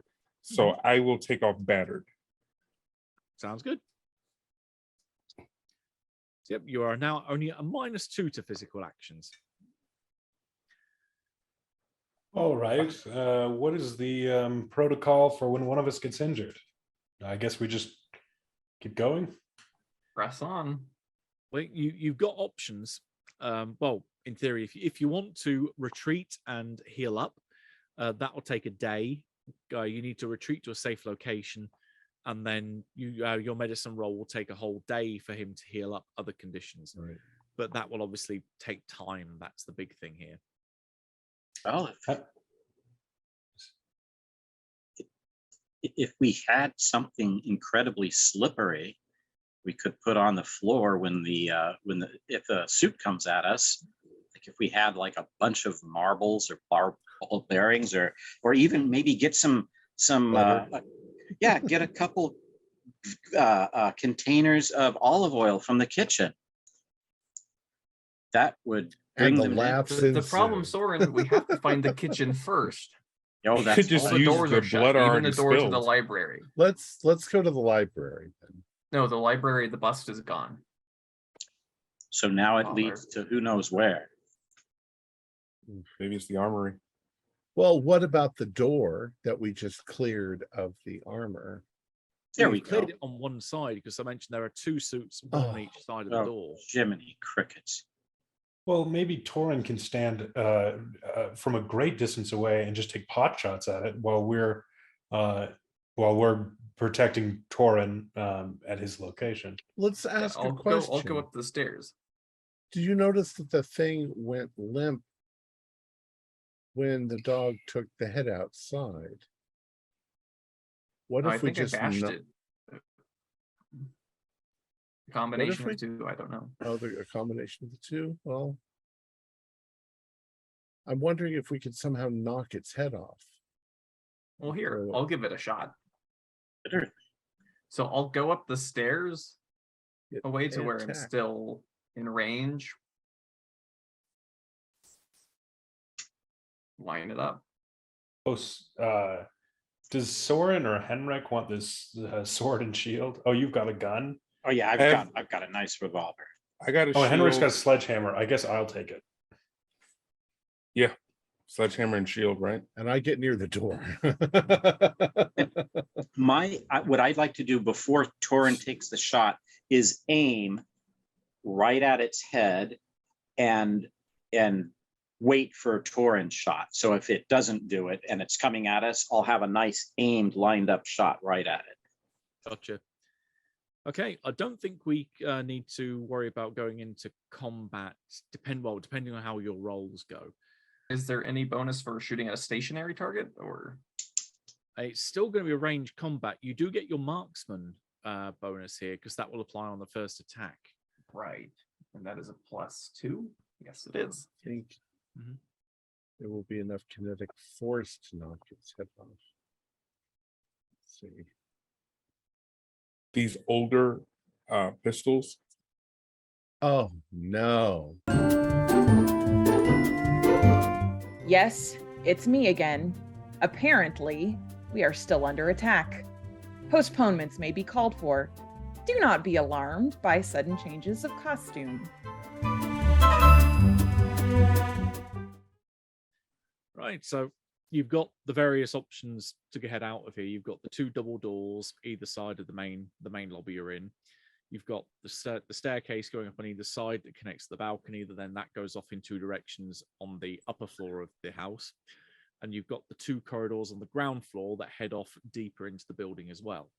So you've taken care of the 1 suit of armor by the left-hand door, the left-hand double door as you've come in. Whereabouts do you want to go now?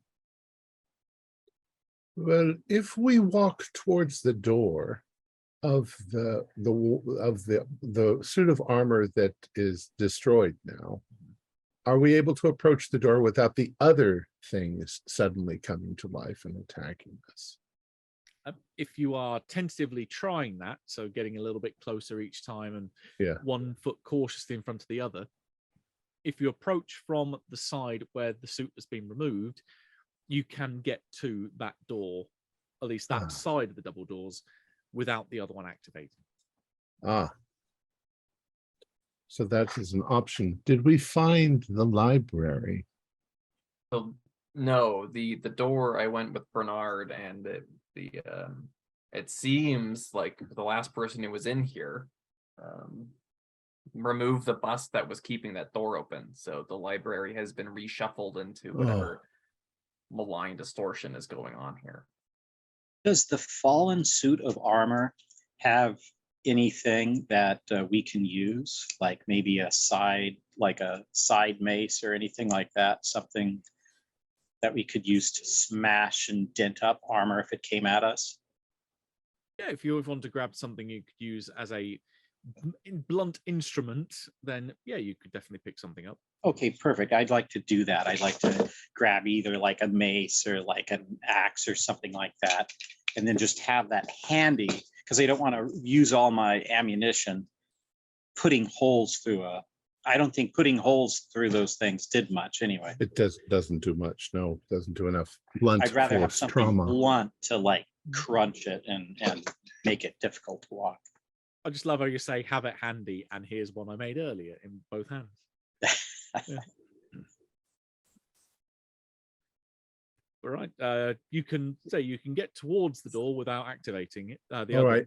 suit. So So- you can open it if you want, or you can head somewhere else.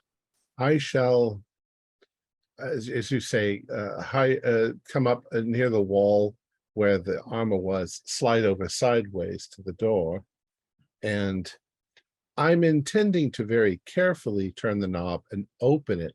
But if it starts like sucking into a black hole, I'm going to dive out of the way. I'm anticipating that something horrible is going to happen. Roll me a D66 and let's see what happens. A D66. Yep. You take one as the effect of the tens dice and one as the units dice. Okay. Also, so Snake Eyes could be the void you're trying to avoid. Right. Okay, it's going to be 44. 44. Okay. You open it up and it looks like a corridor on the other side. It doesn't lead into a room. It is a corridor. Who wishes to? Given the angle that you're at, you can see it's a corridor that goes deeper into the building and presumably goes further back the other way, which would mean that the corridor goes outside the building, which doesn't make any sense. No, but not unexpected. Well, here, let's use Soren's boards and nails, and it seems safe enough. We can force it to remain this way. We have to make sure you stay on this side of the double door. I think if you step 1 inch onto that side, that suit of armor will come to life. Well, I mean, I could. Yeah, I don't get to do much. I will climb through very carefully on the door, and I'm going to get on my hands and knees for some reason. So if there's a slicing trap or something that will cut off my head, I'll be on my hands. Well, we have the shield. The knight that we dispatched had a shield, didn't it? Okay. Well, yes. Yeah, it's too much to carry. I'll just get down. I'll hunker inside, and I'm just going slightly inside the door, and I'm like, give me the nails, and I'll shim it open. I'll be right behind you and hand you one of the shimmies and a couple nails. Okay. And as my head and shoulders are in the corridor, I'm going to look around to see if there's a mechanism or magical lettering on the door or the floor or something that might indicate that there's extreme danger where I am. Sure. Right. Give me your choice of investigate or vigilance. Let's see. Investigate. Vigilance. Investigation is better. Logic. See. Oh, 1-6. Okay. I mean, the corridor that you're in is lit by a window at the far end, so there is a reasonable amount of light coming in here. You can see there are doors heading off down to the left of you, which again would be outside of the building if you were following logically going through the door at the front of the building. and each one is sort of opposite another door.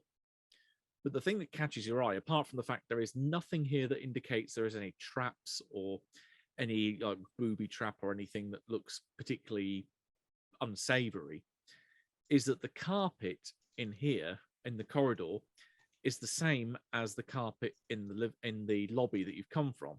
So you think you're on the ground floor still. It's very strange. Yes, and I relate this to the others. And it's like one unbroken piece of carpet. It's the same kind of deep burgundy red, but it's Okay. the same style as the lobby. So it makes you think if it's consistently going down both of those corridors that you can see from the lobby, you're probably somewhere further down one of those. I think it's perhaps on the same floor, but it's in a different orientation. Should Here, we make a map? I'll go through. I'll do that. Mhm. Potter, you stay here. So I'll go ahead with Gustav, and we'll go down the hallway and see where it leads. I'll stay with you, Fodder, to make sure the door doesn't close. It shouldn't with that stent you hammered in there, but still. Yes. Right, so Torrin goes down the corridor and round a corner and then down a bit further, at which point you notice a familiar scuff mark on the floor where the bust had previously been marked on the floor. You continue back further down that corridor and find yourself coming back to the lobby, where there is still an open door that leads to the corridor, which should in theory be behind you. And everybody's there. So you're now like found behind us. Found where it led. Well, you just turned around, didn't you? No, it leads. This door now connects with this corridor. Were there any side doors along that corridor as you went down it? There's about half a dozen. Okay, so I'm guessing those are all random junctures too. Maybe. I'm very paranoid. I think that we should take every precaution and open doors on our from a low position.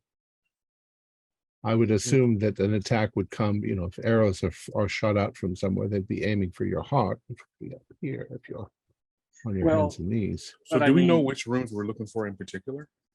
Looking I for think the we're trying to library. we're trying to find the library and whatever thing is causing this, and the missing Ivan. And are you okay, Henrik? Are your innards gonna stay inside? I've been better. But I do have I do have that shield now. So that might buy me some time if something like that happens again. You said that the bust was moved where the door No, closed. There I was, think then. Go ahead. I don't see the bust. Ah. The only reason we knew a bust was there is because The girl told Iris us. told us. We can probably guess though that the bust was somehow moved. And if Mhm. it was moved and jumbled the house, that's why the boy never returned. Right, He may I still be believe stuck in here somewhere. Hopefully you found a safe room to huddle down. Maybe he had the smarts to wait for his sister. Not a sister, his romantic His- partner, I believe. Well, Who might be his sister too. Oh God.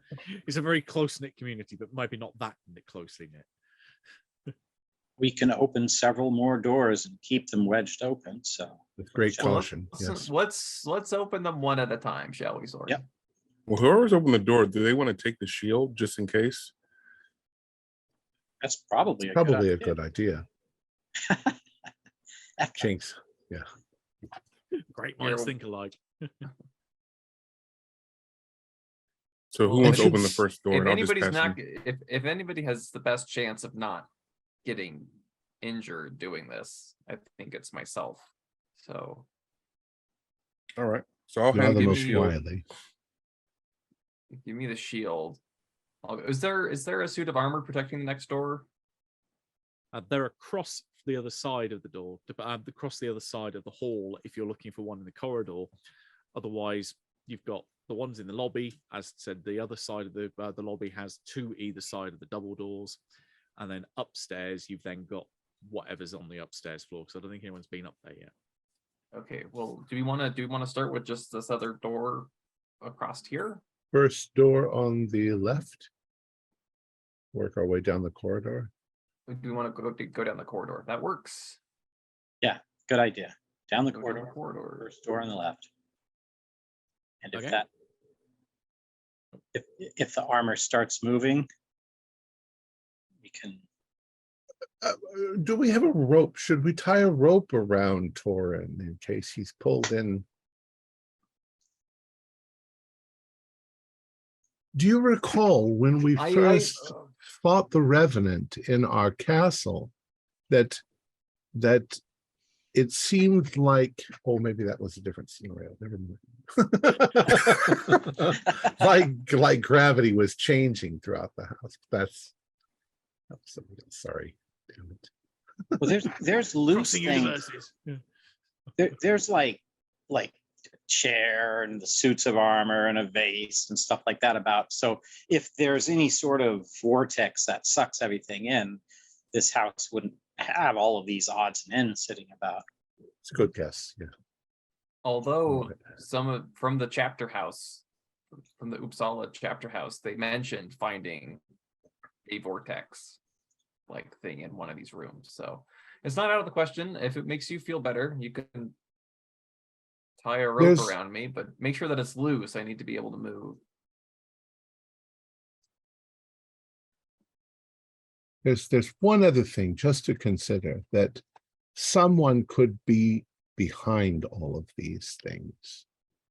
They might want us to believe that these are random spells they've placed on the house, but if somebody is behind them, casting them or doing them when we are moving around, we have to be careful. Yes, well, I agree with you, Father. I've been saying that I think there is an entity in this house, and I intend to catch it in this. Sorry, I'm very overly cautious. Yes. All right, proceed. Be careful, please. I hate funerals. Well, I don't plan on having a funeral for myself anytime soon, so. Some might say it's the last thing you want to do. Right. Does it sound like Torin's opening the next door? That's correct. Give me a D66. 33. Do you like doubles? Yeah. Okay. Right. This one, when you open it up, it's fairly dark inside. With the little bit of ambient light you've got outside, though, it looks like a spiral staircase going up.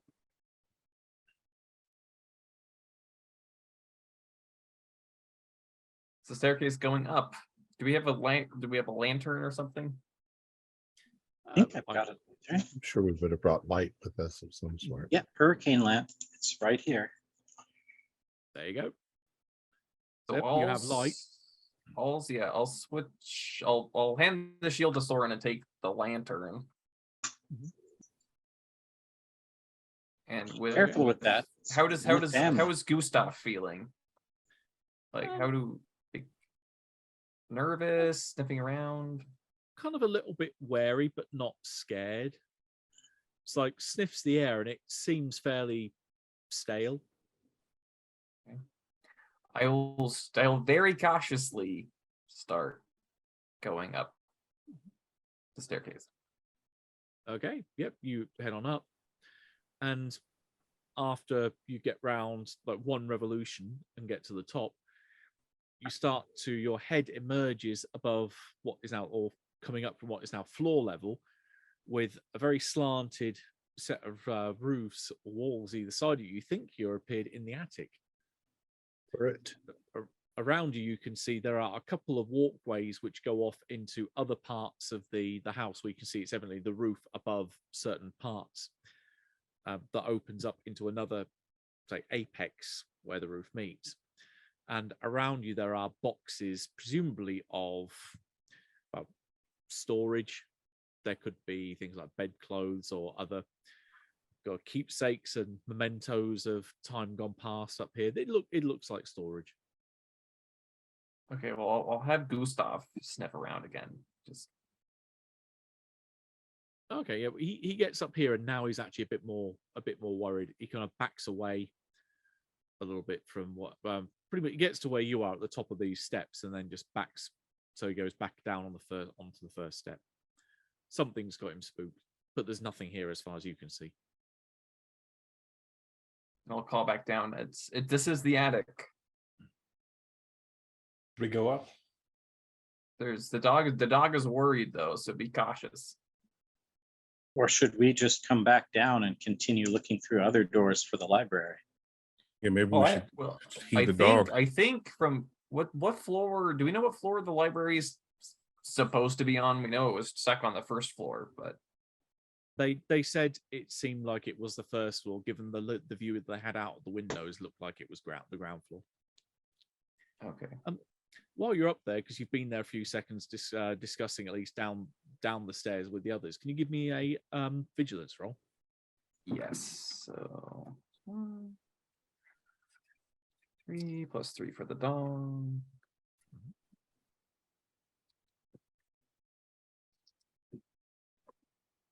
Nothing. Okay. Neither you nor your faithful hound hear this coming. So, okay. 1, 2. I got 3 successes on one of those crates levitates off the ground silently and then throws itself across the room towards you. You are hit by a crate which is full of rather heavy, what seems to be like silverware and other such basically common household goods. That's going to be 3 physical conditions you take. Oh, I have light armor. Right, if you have light armor And the shield, right? because he didn't shield only protects in one direction, so because he didn't hear it coming, he doesn't have a chance to turn around. Let me just double check though what dice light armor is. It's protection 2. In which case, you roll 2 dice and see if you can get any 6s. Any 6s that you get cancel off the successes I have. No. Okay, you are hit pretty much. Then it seems on the back of the head by this thing, sending you staggering forward, almost knocking you down the stairs. And yet 3 physical conditions, please. The second I hear that Torin's in trouble, I go running up the stairs. Okay, you start running on up. What does Torin do? I start going down the stairs. Okay, the two of you meet pretty much then face to face as you are coming, meeting in the middle. Okay, I will give way. I just wanted to make sure if he was knocked out that I'd be able to help him, but he seems okay. Well, battered it seems. How many physical conditions does that put you on? Just 3. Okay, Just 3, he says. Are you okay, Torin? No, just leave me alone. Leave me alone. God, I hate this place. Right, I presume you then head on back down to the corridor. Yep. Right, and there's no sound from upstairs. Threw a box of silverware at you, did they? Oh God, looks like you really took a beating. He is pretty battered, or she is pretty bad. We have any bandages left? Oh, I have a bunch of Do some bandages, first aid, yeah. and I'm pretty good with first aid too. I can patch you up. Yeah, we encountered this issue in the lobby, that technically to use the medicine skill in a turn, so to do it quickly, the target has to be broken. Which I'm not. If they are broken, you have to take a whole day to then use first aid to remove those conditions they've got. All right. What I will do though, before I open the next story, I will kiss my lucky rabbit's foot to heal a condition. And yep, you can take one of those off. Torin, He's exhausted. I have an idea that this might work. It might be better and safer for us all if we just simply stay in the main room with the double doors, with the cleared, one of the doors is cleared of the suit of armor. We could just open and close the door until we find the library. That way, we don't have to confront a suit of armor. We can stay in one place until we get to the library by simply. You think every time we close the door, it'll change? Well, and we could get the same rooms over and over and over again. Well, true, but it's a lot easier and safer for us. It's a matter of time. Yes, we might. Yeah, I think the matter is not lingering, which is a lesson I've learned. But so you think it's better to just keep wandering through a house deeper and deeper as opposed to, okay, all right, just wanted to put that out there. No, because I'm worried, Sorrel. We could keep opening doors forever. We could be here for a long time if we don't force the house to stay. No, there's a definite logic to that. A person who is familiar with the house and lived here would use the wishing well to get to the front door, and they would simply walk in to where they wanted to go via whatever route they're supposed to take without hesitating. We are hesitating at every step, which may make it extremely random. I think you're both right, at least possibly both right. We just don't know which. I do like the idea of closing and opening the door and seeing if it changes every time. It's an interesting idea. Well, you're welcome. You're welcome to try it. I'm gonna go sit down right here. Okay, so I will try that then. I would first like to take the wood out from being wedged in under the door, and Be then careful. close it. Careful of the armor. Yes. Oh yeah, thank you. That's right. I'm making sure I stay very far away from, giving myself at least a foot clearance from the median point. Okay, so this is everyone's retreating back to the lobby and using the door in there. Yeah. You've cleared. Okay. Safe. Right. Nothing could possibly go wrong. Well, we've cleared it from the suit of armor. Well, why do we want to do on a door we've already fixed? That seems absurd to me. Okay. Just do a door that we don't know what it is already and try it. The one that went to the. That's true too. There you go. We have a whole corridor full of doors, and we'd be losing access to whatever we closed. Yeah, good point. Right. Okay, I like that. So the attic door makes sense then. I will simply close. Just don't close the attic door. What I'm saying is there are doors on this floor we have not opened. You can open and shut one of those as much as you want, but if you close this attic, you're liable to get the attic again. That's what I'm saying. There are rooms we already know where they are. There's no sense closing them now. Just wedge the door open and they can't change. Yes. Okay, all right, that makes sense. I mean, that's a good mechanical theory on what would happen, and I think we should keep that in our minds. But as of right now, I think we should be opening new doors. All right. I'm blocking Matthew's face because he's making little faces and it's confusing. I'm glad I'm not the only one. Right. So all right. Torrent. Oh, sorry. I was going to say, you've wedged open the one to the attic. You've wedged open the one to the downstairs corridor. And you're now going for a different door. Right. Torrent should not be opening this door. He's taken a couple of hits here. I'll open the door. We should all take turns, except for those who've been seriously injured. Exactly. So right now we have 2 wounded. So. Right. All right. Here take goes. the shield. I cross myself. I hold my silver cross in my hand. Open the door. 66. Yep. 34. Oh, so close. You're so close to getting the attic again. As you said, what happens if you're trying to connect 2 doors to the same spatial place? Can it happen? So you open up this door and it creaks open a little bit and then bumps against something on the floor. And looking down almost instinctively to see what it's bumped into a marble bust, which is lying on the floor. And as you look up, you do indeed find the library. Ah, the library. Make sure it's Oh, not the just- false library that's going to eat me. Right, so I get to work on getting a stent underneath that door, hammer that in there. Yep, wedged open nice and firm. Yep. Yeah, I mean, in here, it looks like there's evidently sign of there has been repeated visitation. So you can see that someone has been going through the various different bookcases, pulling out piles of books and then arranging them in shorter piles on tables. This is the amount that I could put in one bag, in one duffel bag. This is the amount that I could put in another duffel bag. And then they've been arranged by different subjects. They've been arranged by quality of books.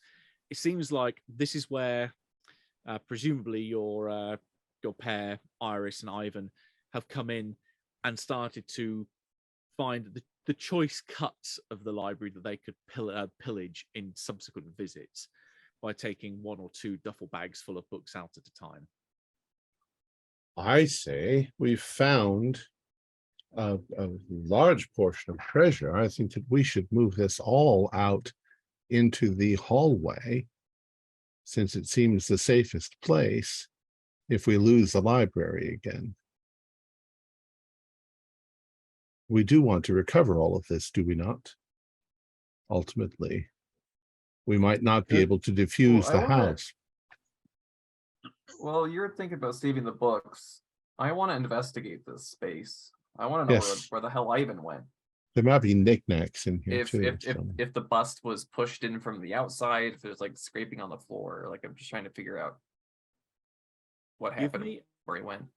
give me an investigate roll to see if you can piece together what happened in here. I know I have physical conditions, but that won't impede my investigation dice. No, physical conditions will impact physical-based rolls. This is mental, so unless you've got mental Okay. conditions, they won't make any impact. I don't. So this plus the dog. There's 1 6 and I dropped the dice. 1 6. Okay. You think you, with a reasonable degree of certainty, you think you know what, see what's happened, partly because some of the scuff marks on the floor is indicating where the footfalls happened. It looks like something has distracted him. Maybe as he was going towards the door, he just turned back and was considering, oh, do I actually want to go and pick up that other book that I can put in the bag that I'm carrying? And as he's turned, it's his own foot that's caught the bust on the floor. And the door then closes. He then opens the door once after it's shut, goes through it, and that's where his footfall does not appear in the corridor outside.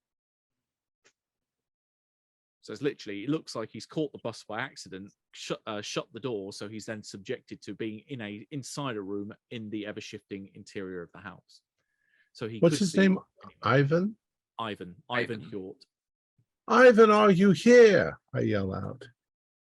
Call out. Perhaps we will hear you. You hear this echoing through the house, but there isn't any response. There's no sound's gonna travel in this place. There normally when sound would go through a wall, that doesn't apply anymore because the walls, these rooms aren't really connected to each other in Next to that one sense another, anymore. While he's doing a sort of more practical investigation of the place, can I just make an assessment of the material, like the books? The books. Oh, right, okay. Yeah, I mean, they look fairly expensive for the most part, because this is a big stately home. It's in keeping with the style of the building around you. Most of the books are leather. Most of them are fairly expensive editions. So even regardless of what the contents of the book are, the physical items themselves, they would be fairly valuable just for the quality of the book binding, the materials that have been used to put them together, etc. The vast majority in terms of subject are occult related. There's some theological texts here. There's some history as well. But what you might consider to be like staple volumes have already been looted. So those are ones that have the more ones that would be more commonly known to be got big got big catches. If you think of it like in fishing terms, this is like, we'd really want this book because this is worth a lot. Those are already gone in the first wave looting. And what I suspect those is valuable books, not like Library of Alexandria, not like some ancient text. Oh no. There's nothing that would be considered unique or like lost to history. It's just these are regular books. Admittedly, they're like 20, a minimum of 20 years old at this point. But yeah, there's nothing that strikes you as being really, really odd here. And the ones that remain, like variety technical texts and stuff like that, like specialists stuff. Yeah, a bit more towards the dry end, but there's definitely a good selection left because they can only carry so much out at a time. Does it seem odd to you that somebody like Ivan Hort and his wife would know which books are valuable? Or who to sell them to? Who to sell them to?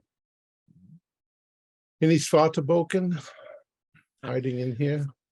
No, that's you look for suspiciously black leather-bound volumes with nothing on the spine that look hand-bound. Nothing like that here. Although there are various books on demonology that you spot. Oh, I'd like to take wonder- a look at those. Actually, Yeah, I know our library pretty well back in Gyllenkrish, so I can start going through and saying, we have this, we don't have that. We have this, we don't have that, and get the ones that we don't have. Yeah, I mean, Add them to our library. Ivan's probably working with a fence that we could maybe find in the city. I don't know how they would be or who they'd be selling it to otherwise. There's They've probably been scattered to the Well, wind. if you want at this answers, point. if you want answers to that question, we have to keep going through this house and find Ivan. Well, Torin, you Right. need to. You were going to look around the room and see if there was anything else interesting, more than books. I've done that. Oh. And it just seems what befell poor Ivan is just an accident. That he managed to get himself trapped in the house. Are there any windows in this room? yes, Looking there out. are. There are a couple of large, almost floor-to-ceiling windows on the left-hand side. Could I try opening one for some nice fresh air? You go over to them. You start to lift. They feel incredibly heavy, almost to the point where you think that they might even be nailed shut or somehow maybe otherworldly shut. There's definitely some force which is keeping them closed. Just wanted to check. Interesting. Like, you can give me a roll if you try and force the issue, which would actually be a force roll. Okay, I will use my force. My incredible force of that's physique. Yep. Physique and then force. Force. Ooh, wow, that's a lot of dice. What a great opportunity to roll lots of ones. Oh my golly. Okay, so there's 1-1, but there's 3 6s. The resistance is there for a moment, and then pop, the window comes open. Let's have some fresh air.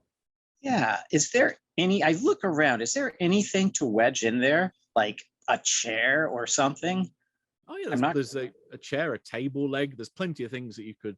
Oh, sure. put in I'd there like to open it up. do that. Just, Fireplace poker. exactly. I want some. Yeah, I didn't, not books. No, look. You take the book. You know. Well, we got nail and wooden wedges. You can Yeah. wedge it open. Well, I want to keep the nails and wooden wedges that I brought with me since they're easily mobile. But if there's something simple right there in the library, I can put in like a chair or a poker. What's outside the window? Yeah. Outside, as mentioned as you came in, is about waist-high grass.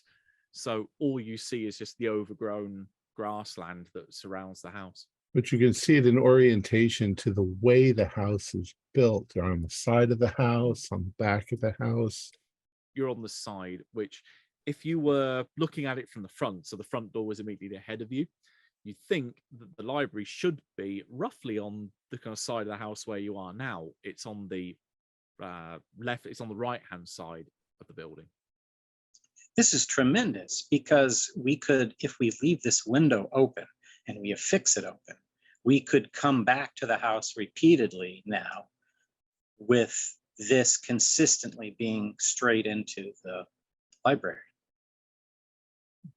And we could just simply leave the defenses to make the house hard to find for everyone else. But then once we do get here, we know exactly how to get straight to the library. Well, I'd like to spend a few minutes in here sorting through some of these books just to see if there's anything I want to add to us. But I mean, you're welcome. You can take a small rest or can continue on. I'm at your leisure. Well, I wonder, Bernard, if you could just, if any of these books you think might have something to do with whatever experiments were going on here. I wonder if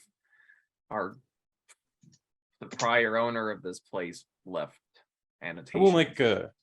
I'll make a quick survey, but I do sympathize with your prior intention to make haste. Would that be a learning roll? I would also buy investigation as well if you wanted to try that, but either will work for me. Okay. I'm sure that the man we suspect of magical interference probably has a bedroom upstairs. If he had a very powerful magic book, he'd probably keep it with him, not down here in the public library. Someone's just giving you the answer to your role. Oh, sorry. He's single six. There you go. You reach the same conclusion because having looked through here, the only books you find actually a series of them. The only books down here that would be like records of what the society is being involved with is a set of tomes that you are familiar with from Castle Gillencrutz, which is the Annals of the Society, which you know from way back when one of those annals turned up in the bookstore in Charlottenburg. Yeah. So, because someone mentioned about being a fence, Iris is the fence. She's the one that's got contacts with the booksellers that she is selling these books to. Oh. And that's where one of these volumes turned up there. So you see a series of a few books are missing. Evidently, she's taken up the most recent ones. But even flicking through those, you're now looking at details that are decades older from where you are. So there's like a big gap of time that's missing. But as Father Victor says, any details that might be related to what the occultists did here would be in their own books, their own journals, which wouldn't be necessarily kept here. They would be kept in their bedrooms or their own private spaces, more than likely. Yeah. I'm sorry, Torin, anything that would have been of use, I know where it would be on the bookshelf, but that's not incredibly relevant to our investigation here. Well, then I suppose we must press forward. All rested up then, are we? No, but that's not much one can do about that now. All right. Let's go on then. How many doors are leading out? Oh, sorry. Oh, there's only the one door which leads out of the library that goes back into what you have now connected to the downstairs corridor. I'll volunteer to open this one in your place, Father. I approach the door and I open it. Okay, give me D66. 45. Okay, you haven't had that one yet. Oh, this is nice. All right, you open the door, and the first thing that strikes you is that it's got a bit of an echo as it opens up. The room is lined with stone, and you can see through the big windows at the far end that there's almost like a dusty atmosphere in here, so the light cuts through it like a beam down onto a series of wooden pews that are lined up in 2 rows, pillars on either side leading up to an altar. This looks very much like a fairly large chapel. Perhaps I should have let you open it, Father. I think this relates to your trade. At a glance, Catholic or Lutheran or the style? It looks fairly kind of generic, but you think it would probably be Lutheran because that's the main church of Sweden. Yeah. You can see nice. a pulpit down. You can see a pulpit down at the far end where there is presumably a big Bible that's open on the lectern. You can see the bare altar, cross on there. Everything looks fairly plain as you would expect. Wonder if the holy gifts are in place. Just leave it. Leave it. Yeah. Let's. Is this room worth investigating? Well, you I say think worth. we should. Ultimately, we should try to clean everything out of this house that we can and move it to our own. But for the moment, not important. Not even a cursory Well, investigation. I was a little more interested in doing stuff like that until I was hit with a flying box. Come to The think last thing we need is Victor walking in there and getting murdered by those pews. Or a flying Or Jesus. who knows? Yes. Who knows? Jesus coming in like an airplane. Is it a bird? Is it a plane? No, it's Jesus. Right. come to think of it, what room would we take a great interest in opening it? As Michael's you said, bedroom. The bedroom of this occultist or the study of this occultist. We have to find out what the hell he did. But, All right. but what are the chances of if this magician who's doing this stuff, making a door lead to anywhere, why would he allow it or she allow it to lead straight to him in his bedroom? No, If but it doesn't. It doesn't, Soren. It's not like it's been that. Our opponent is Assuming that it's been omniscient. excised from reality, that or completely like inaccessible. That's a little defeatist. I'm prepared to open every damn door in this house. Sure, yeah. Michael, I'm sure Michael needed to come and go from his bedroom. I don't, and He would just know how to do it. I think we're applying too much to this, Michael. I think that he's gone. I think whatever entity was aiding him is not. Very likely. Though it's an odd trap to make a trap where a box full of silverware gets thrown at you. It seemed kind of random, didn't it? And you said your dog was troubled. Could there have been some sort of invisible presence in the room, as we are aware that such arcane factors could be present? It could be. What I'm trying to say is this is not the kind of place where it's not a human did not come up with this. You think he made a wish to cause this? I think he was trying to get knowledge from places where he shouldn't have. Yeah, that's very possible. In any case, most of the answers are going to be found if we can find the man's bedroom or his study, if he had such. And that's if we find Ivan or not, that's one thing. But we got to find that room. We got to know what's happening here. All right. Considering that there's 66 different chances, we might never find either. What do you mean? Yeah. Oh, What are you talking about? I'm doing a bit of mental calculation as to the Number of door. I will volunteer to open the next door. Oh, are you sure? Be careful. At this point, we have to pull. No one can be dead weight. So yeah. I was going to say on the subject of doors that from your vantage point here, you can see there is a door right at the far end of the chapel that presumably goes into the vestry at the back, behind the lectern. I wonder if all of the doors are magical or if just the doors leading to the main rooms are magical. That could be a magic door there. If you want to go, I won't stop you. But I don't want to go to that door. I was careful. talking about another door in the corridor. We'll wait for a moment. Heinrich wants to risk his life to open up a door. No, not that door. I mean, risking his life, fucking around with the statue wasn't enough, eh? Language, Tor. Language, please. Sorry. Just Sounds like Henrik is been playing it safe and is going for one in the corridor rather than Yeah, I don't want to go into this room. I will go with Henrik by his side and be there just in case anything's needed. It's that roll again. Give me a D66. Yep.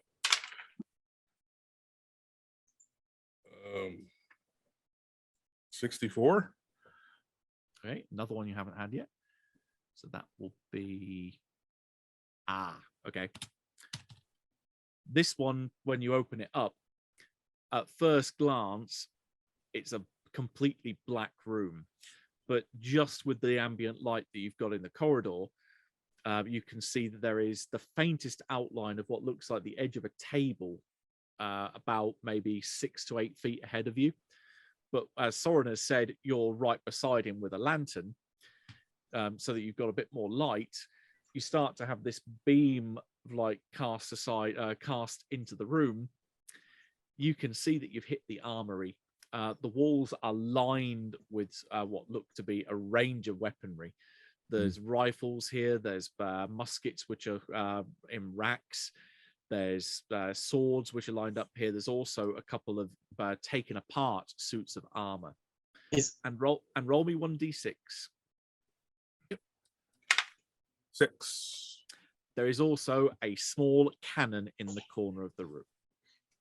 With the name Torin written up, engraved in the side. For some reason, I feel my intense frustration and anger of the situation slowly melting away. I will step back. I'll say, Soren, can you? This is definitely a room we want to use one of your shims on. Could you? Sir, certainly. I'll get to work just smashing it right in there. Now, you're excited about this room, but you're afraid to go into the church. And this room is full of weapons and metal and armor. But it also has a cannon. It has a cannon, though. Could come to life and chase us. Could come to life and chase us through the house. Yeah, if the cannon starts floating, spinning around towards us, I'm out the window in the library. I'll step into the room. Very ready to swing back. I will hold the door for him. I will get away from the door. And I'll hold the lantern for Torin as he steps in. Shield in front of me. You're peeking over the top of the shield? Yeah, It's going to help when a cannonball hits that shield. Give me a vigilance roll. Not this again.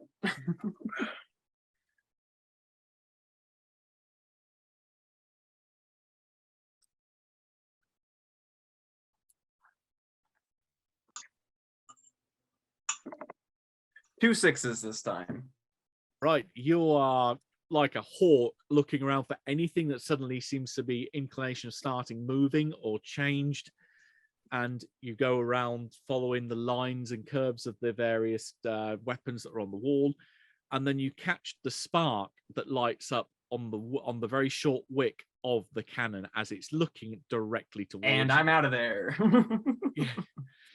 Give me an agility roll. Oh my! But this could knock down a few walls and make the thing much easier. This was just what I was fearing. Oh dear Lord!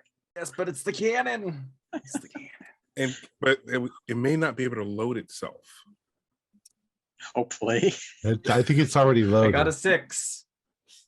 You're lucky. I got 1 6. So your 1 success cancels mine. So that avoids the 5 conditions that would have inflicted on you. And there is, as you dive out of the way, the suit of armor that was behind you on the other side of the corridor suddenly gets a cannonball to the chest. The whole suit of armor collapses in on itself. And just this twisted remains of a chest plate with a hole in the wall. See what it's telling you? We should have brought our own cannon. This is amazing. Peering around the corner from the outside of the door, looking in with the lantern, do I see the cannon still moving, or is it kind of settled down? There's nothing else that's moving in this room. Is it loading itself? Does not appear to be. You would be able. You see, there is a small pyramid of stacked balls next to it, None of them are moving. Just the telltale Okay. sign of smoke coming out of the end of the barrel. Okay, now let's get the cannon. The possessed cannon. You want a possessed cannon? Leave the books, take the cannon. I'll take a rifle. Yep, plenty of ammo. Okay, if Bernard goes in there and grabs a rifle without being accosted, I'll go get the cannon. Bernard, could you grab me a rifle, please? Actually, Yeah. no. I have a sledgehammer. I'm fine. I'm good. You said there's armor in there, though, right? There is, yes. Does armor have to be fitted, or can anybody wear armor? I'm not really sure. There's enough of a range here where you can find some stuff that does fit you. Okay. I would like some armor then. Okay. Do you want to go full, completely full, which would be heavy armor? That would Oh inflict my an God. agility penalty. Here's one I just happened to have earlier. So I can't see in that thing. I'll go with that. this is why it has an agility penalty, because you can't see. And also it's just hard to move. Is there a medium armor in there? Yep, that would be the main bulk of the armor. So it would be the chest plate, or the breastplate, the back plate, and the arms. It would leave your head and legs exposed. That's what the shield's for. The shield in front of your face. That's true. But I gave the shield to Torin. It didn't seem to work out too. I'll take the medium armor if possible. Yeah. No problem. Well, Yeah, Does the nothing- cannon nothing try to else fight me needs to- again? No, it seems like it was one shot and done. All right, now I have a cannon. Excellent. Yep, takes a little bit of effort to wheel it out, but this thing has 4 wheels, basically one on each corner. Imagine it about the size of a big modern day suitcase on wheels, which you can wheel it around and then position it. So you have to ram a shot into it and so on. probably So about it 100 takes a- pounds. How did you want to handle Yeah, the 200 ammo? Like, pounds. I know you said there was a pyramid of cannonballs. Is there like a rolling magazine that we could take with us so we can load it? You would have to take those balls with you, so you'll have to presumably carry them. There doesn't seem to be any other mechanism here to carry those out. Gentlemen, have we volunteer forgotten to that carry- we're wasting a great deal of time on moving a cannon that's going to be here when you want it later? Where are you going to move it? We may need it later. It'll be No, right just- here. No, I'll just roll it along as we go. The doors aren't very far apart, Father. Come on. All right. So let's see would- how well you can do carrying it upstairs. Oh, I can assist. I will help. Thank you, Thor. You're very welcome. I will volunteer to carry one spare round, one cannonball. And are there any revolvers, smaller guns at all in here? Yeah, there'll be a rack of revolvers in here. Okay, so what I'd like to do is, I like my own revolver, but I want to get a secondary one just so I can be set. And I'll get like a couple dozen rounds of ammo, whatever will fit with that second one. I hear they call it the O'Connell tactic, where you have basically like a series of handguns that you swap in and out between you with your Exact- hands. Yeah. I'll take a handgun as a sidearm as well. Well, while you're doing that, I think I will look at the chapel Okay. very, very carefully. Okay, And still there. in the case of a church, is it an aisle down the middle with pews on the sides? Is there an aisle around the outside edge as well? Yep, I'm- you've got that outer. I can't remember the name of it, but that outer aisle has pillars which are between it and the pews. So the pews obviously go. You can see them between like the archways that these pillars form. So yeah, I'm there's not 3. I'm not going to walk down the center. I'm going to go over to the side, over to the right-hand side, and very carefully, keeping my eyes open and the wall behind me, Mhm. and going maybe from pillar to pillar in case something comes flying, I can dive behind the pillar. I'm going to start moving towards the altar. Okay, you are looking exactly in the right direction then, so you can give me a vigilance roll. That was 60, or what is it? Oh, vigilance. Yeah. Vigilance is 2, 3, 4. Ah, 6, 2, 2, 3. Okay, so 1, 6. Okay, you do indeed, as you start to move down past the back of the last row of pews, you can see as you move into the zone that would be parallel to them, a couple of them start to shift and move. They start to lift themselves off the ground. What do you do? The pillar themselves? No, the pews themselves. Oh, the pews. Can I offer fire support from the doorway with my cannon? If you've got it set up and you're probably already still moving it out. Yeah. Can I act as a forward observer? This is why we need to bring the cannon to the doors. Once again, I'll stop what I'm doing and move backwards and see if the pews go back into place. Okay, give me an agility roll to see how quickly you do it, because as you start to move, one of them is going to fire directly at the wall, almost like a battering ram pinning you against the stone wall. What was it? Agility. Yeah. Yeesh. Okay. Oops, that didn't land right. It's falling off. Oh no. I have a single success. I will inflict 4 conditions on you as the pew slams at you. This huge, heavy lump of wood basically catches you in the middle of the chest and slams you back onto the stone wall, pinning you like you've been hit by a battering ram. So 4 physical. Yeah. That makes me broken. Okay, give me a D66 and see what you get on the critical injury table. Getting my bandages. 33. Okay, low is fairly good. This is a random one. You're hit pretty much somewhere in the neck area rather than the chest. Your jaw is knocked, almost dislocated off. Yeah, you have a jaw injury. The defect is that you are drooling for the rest of the scenario. Your inspiration rolls are at a -1 penalty until this is until this is either dealt with in the kind of closing phase when we do recovery rolls, or it might be permanent. But there's a silver lining here, though, because you were hit by it and it pushed you back to the entrance door, though, right? So no, it pushed me over to the side. No.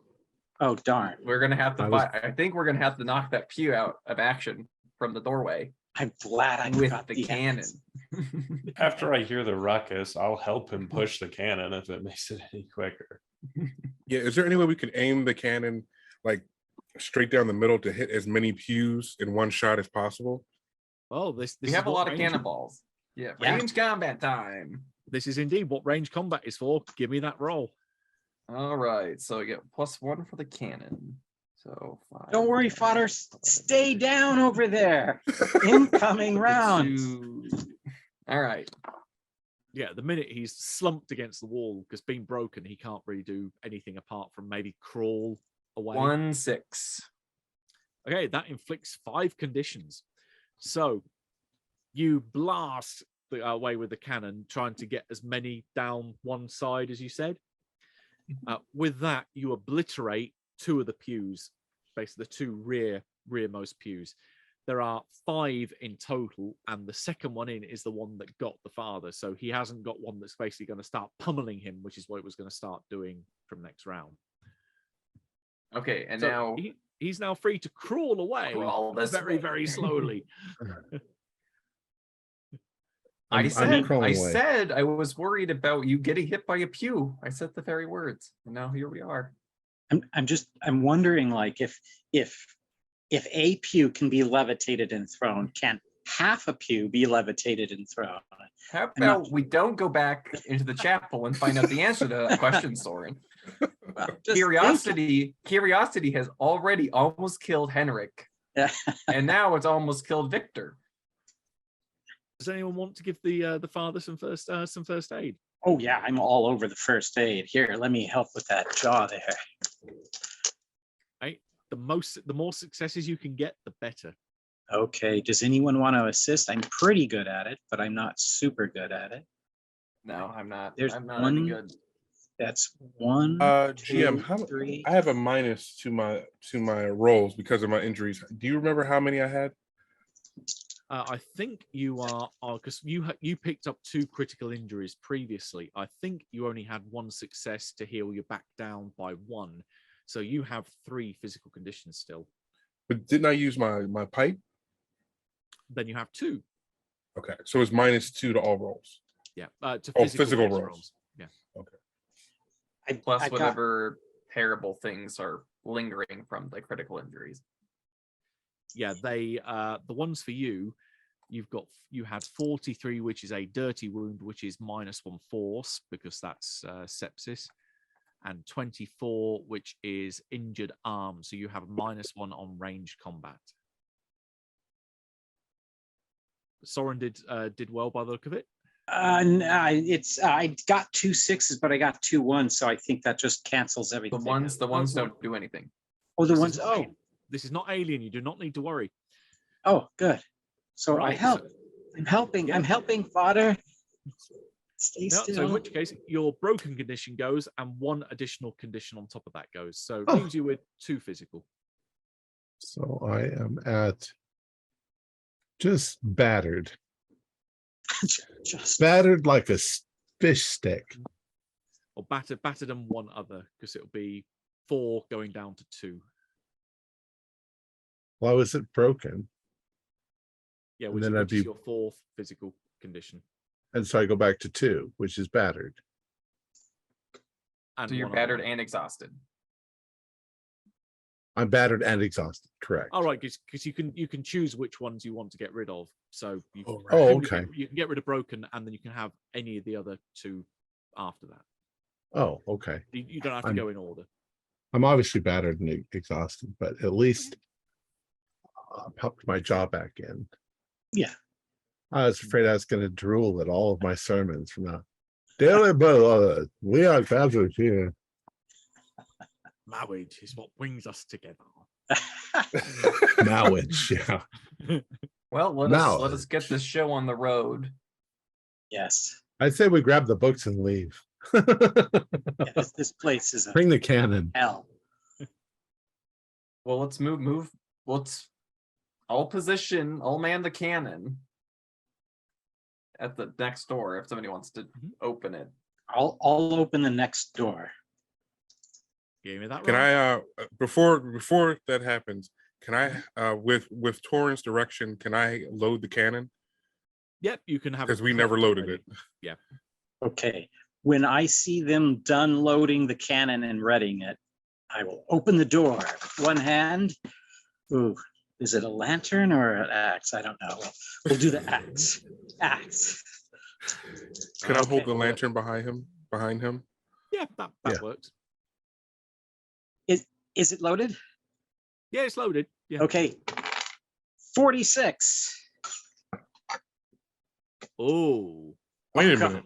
Oh, no. I recognize that number.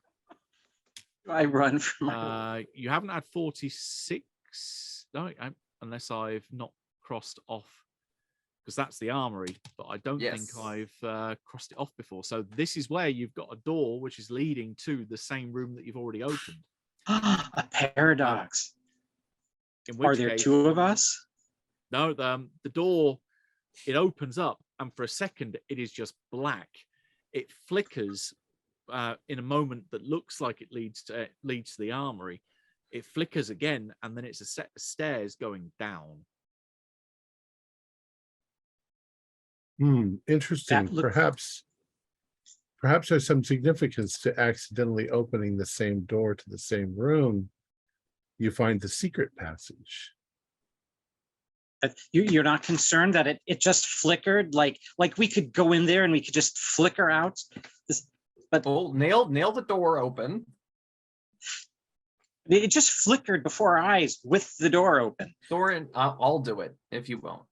No, I'll do it. I trust you. You're a smart man. Okay, so I'll hammer away the next little wedge in there. Okay. Yeah, you've only got a small area where you can put the wedge in. It's basically one stone step and then another one going down and down, down. So it's basically that first ledge. The door swings in and then hits a stone wall on the left.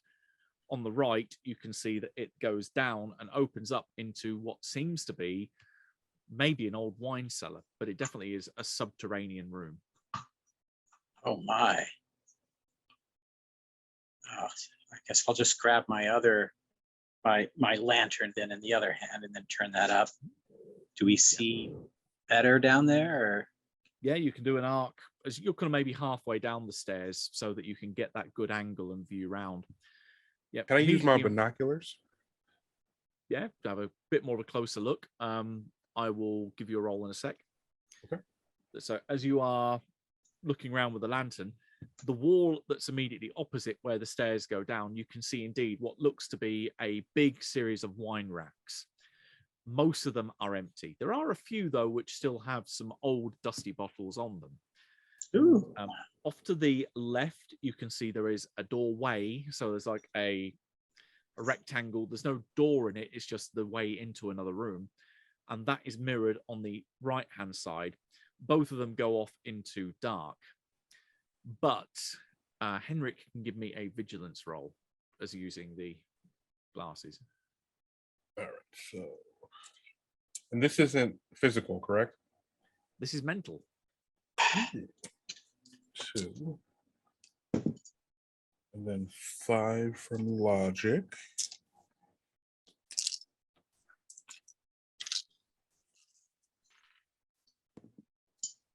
Oh. That's 1-6. Right. You, particularly through that left-hand door, can see a couple of things. The room that it goes into is probably some kind of storage area. There's not really much in there. It's quite of a wide open space for the angle that you can see through.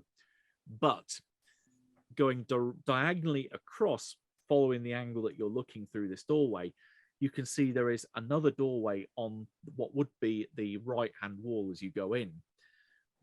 That room has something that's lit up inside it. You can see light.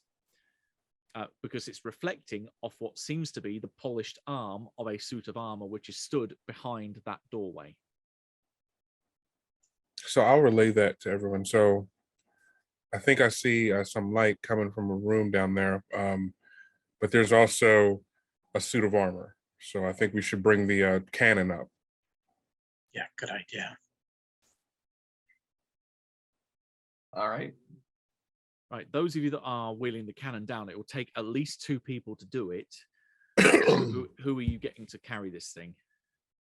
I will happily assist. I'm uninjured and relatively strong. Well, I'm the best person to fire it, so I suppose I'll carry it down. And I so have 2. one spare. So who out of the 2 of you would like to give me a stealth roll? Are you stealthy, Storin? I'm pretty stealthy, although I'm slightly injured, so I'm less stealthy than I normally would be. I do not feel particularly stealthy. Okay, I will roll stealth.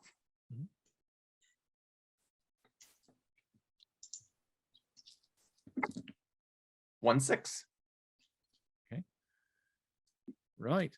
You are sufficiently quiet that nothing reacts to you going down the stairs. So there's just like wine racks and things down here. Yeah, And the looks suit like of a armor wine that we can cellar. see. Yeah, from where you are, the doorway that goes off into the room to your left, looking in that, off to your right in there is a doorway, an archway, and round the corner of that arch in the following room, there is a suit of armor that you can see the door, well, you can see stood beside the doorway. Well, I will line up a shot at it. Okay. I mean, everybody should get ready with whatever they have to hand, because we're gonna let the whole party know we're here. But at least we'll get the first attack off, I suppose. Give So, yeah, me I will- give me range combat then if you're letting loose.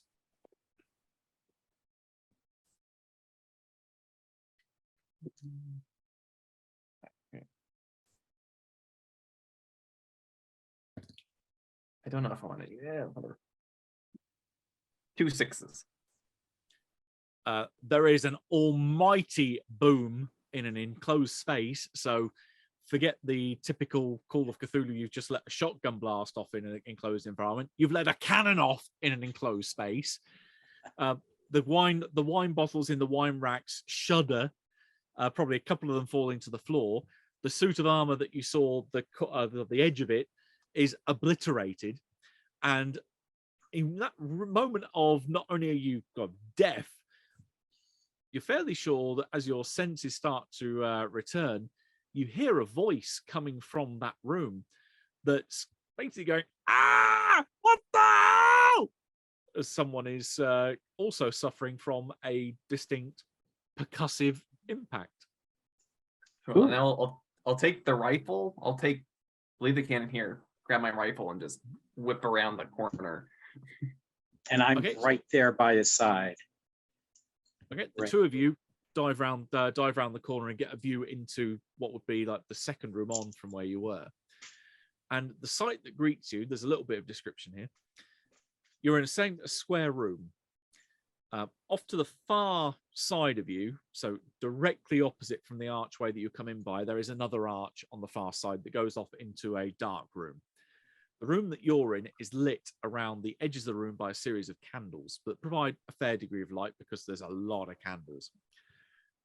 Stood in the center of the room is a man that's got still ducking and got his hands over his ears, that's dressed in quite fine clothing. Is a velvet suit, which is velvet jacket that he's wearing, a bit like a smoking jacket, silk shirt, waistcoat. You get the impression that there's a degree of money in his attire. Stubbly goatee beard, hair is slightly unkempt, but otherwise looking like a fairly normal person. He is stood on the center of a large circular, almost like a patio, set up as a series of flagstones in the floor that's circular. There are 12 segments. There are on each or 11 of these segments, there is a suit of armor, arms outstretched, immobile, holding an unconscious person. There are a series of people that you can see. There's men, women. There's also younger individuals. There's at least one or 2 or 3 teenagers that you think, by the look of it. One space is vacant. There is another suit of armor which is outside of that circle, which is looking in your direction as you've come to that area. Over to your from that angle, over to your right, there is a big, what looks almost like a bank vault style door that is evidently the entrance to some kind of strong room or some kind of vault. Okay, so this looks like this guy preparing for the 12 sacrifices to save his soul from the thing. So I'm gonna shoot him. Okay, that sounds like a reasonable first reaction. We'll dive into initiative. Wait, So- don't we want to ask him questions though? If you I just kill- won't. I'll disable him. I'm not gonna shoot him right Very here. Well, let's see how well you roll. Rules. knock Right, his leg off with your cannon. Yeah. Well, I didn't bring the cannon. I have my rifle now. Right. I'll hit him in the chest with a sledgehammer. Oof. That'll bring it down. But just keep Not the suits of hard. armor off of us, or free that. There's lots to do. We have sacrifices to save. We got suit of armor stuff. We got this guy to That's shoot. true. He's a I'm gonna ways go around away. I'll go around the screen just in order as presented as we've done before. Tell me when to stop shuffling and I will give you a card. So start with the father. Stop. All right, the father is going on an 8. So next up, we've got Bernhard. So tell me when to stop. Oh, okay. You're going on a 6. Right, get some more room on my desk. Next up, Torren. Tell me when. Oh, I dropped a whole load of them. Not good. So what happens when you use deck protectors? They become very slippery when you try and shuffle them. So tell me when. Now. Okay. You're going on a 9. So higher. Henrik, tell me when. Now. Okay. Henrik's better, going on a 2, because low is good. We go low to high. Third from the top. You want third from the top. You have got a 4. Yeah, there we go. That 4's gonna come in handy. I just You want to trade me cards? Oh, So we I can got shoot this guy first. got 2 things to worry about here. So who wants to pull? Who wants to say when for first antagonist? Oh, I've got horrible luck, so I should definitely be one of them. So now. Okay, now. Going on 10. Okay, Your power is untold, Soren. and again, that for the second one. I'll do it. Now. Okay, and they're going on 7. So I'm going on 6, is it? you are going on 9. Oh, no. So first up is on 2, which is Henrik. So if you want to swap cards, though, this is the time. So you're all considered to be in the same zone because you're basically in that same little room. So you've got options to change those cards around if you want. So to recap, you've got the Father Victor is on 8. You've got Bernard is on 6. Torren is on 9. Henrik is on 2, and Soren is on 4. Bernard, do you want to swap cards? Sure. I can No maybe need. swap. But you sure you don't want to swap with me, Torin? I could, if I swap with you, that means I'll go first and get the first shot off before anything else happens. Who's I- got I- the 9? That's Torren. I have the 9 right now. So basically, one of the antagonists will go before I do at the minute. Unless I swap can cards take with the you. 9 and then give my 6 to the father, and then father could give his. It's getting a little confusing, but Okay, so what if I'm saying is I could go. take the 2. Chase the queen. Yeah. I'll take the 9. I can keep the 4 because I have ranged weapons, so it makes sense for Torren and myself to go early because we've got the ranged before they can close. Okay, so who wants to do the first swap? Okay, so if I swap with Henrik and I Okay, take the so 2. 2 and the 9. So the 2 goes to Torren, 9 goes to Henrik. Then I And can I'll give take the Henrik 9. my. Oh, Yeah, go ahead. I was saying I can give Henrik my 6, and I could take what Henrik's got. Okay, so that's Which- you're giving the 6 for the 9. So that ends up with the 6 going to Henrik and the 9 going to Bernard. And so we're 8 and 9. That's fine. And then And you're Soren's 8 what? and Soren is 4 still. Okay. So the 3 battle people go first. Mhm. I should Pretty have got a set of armor when that pew hit me. Then you would know what it's like to be a can full of sardines as it's squashed around you. Yeah. Well, sounds like Torren is going ahead with firing. So Yeah, give me. and I'll ranged use combat. I prepared range combat at the beginning of the investigation, so I'll add that +2 bonus now, plus my marksman. Yep. Lots of dice. Let's go. Bucket of dice. Give it a roll. 3 6s. Right, you have options. Grab them. So you do, I believe, 2 damage as standard with the rifle. Yes. Mhm. And then with the other successes, you have a series of options that you can do. And they are the default, the base one is you can increase damage on a 1-for-1 basis with the other successes. You can outmaneuver your enemy, so you could exchange initiative cards with them. Not a good thing in this case. You could stress your enemy, so your attack causes mental conditions rather than physical ones. You could push the enemy into another zone or specific part of the zone you're in, or you can make the enemy drop a weapon or item. Picking up Oh, would he's be a not- fast action. And he's not holding anything. Not So- that you can see, but you can give me a vigilance roll to see if you notice something else after you shot him. Okay. Do I have to decide how to apply my... How many? So I've got 3 successes. How many extra things do I get to do with that?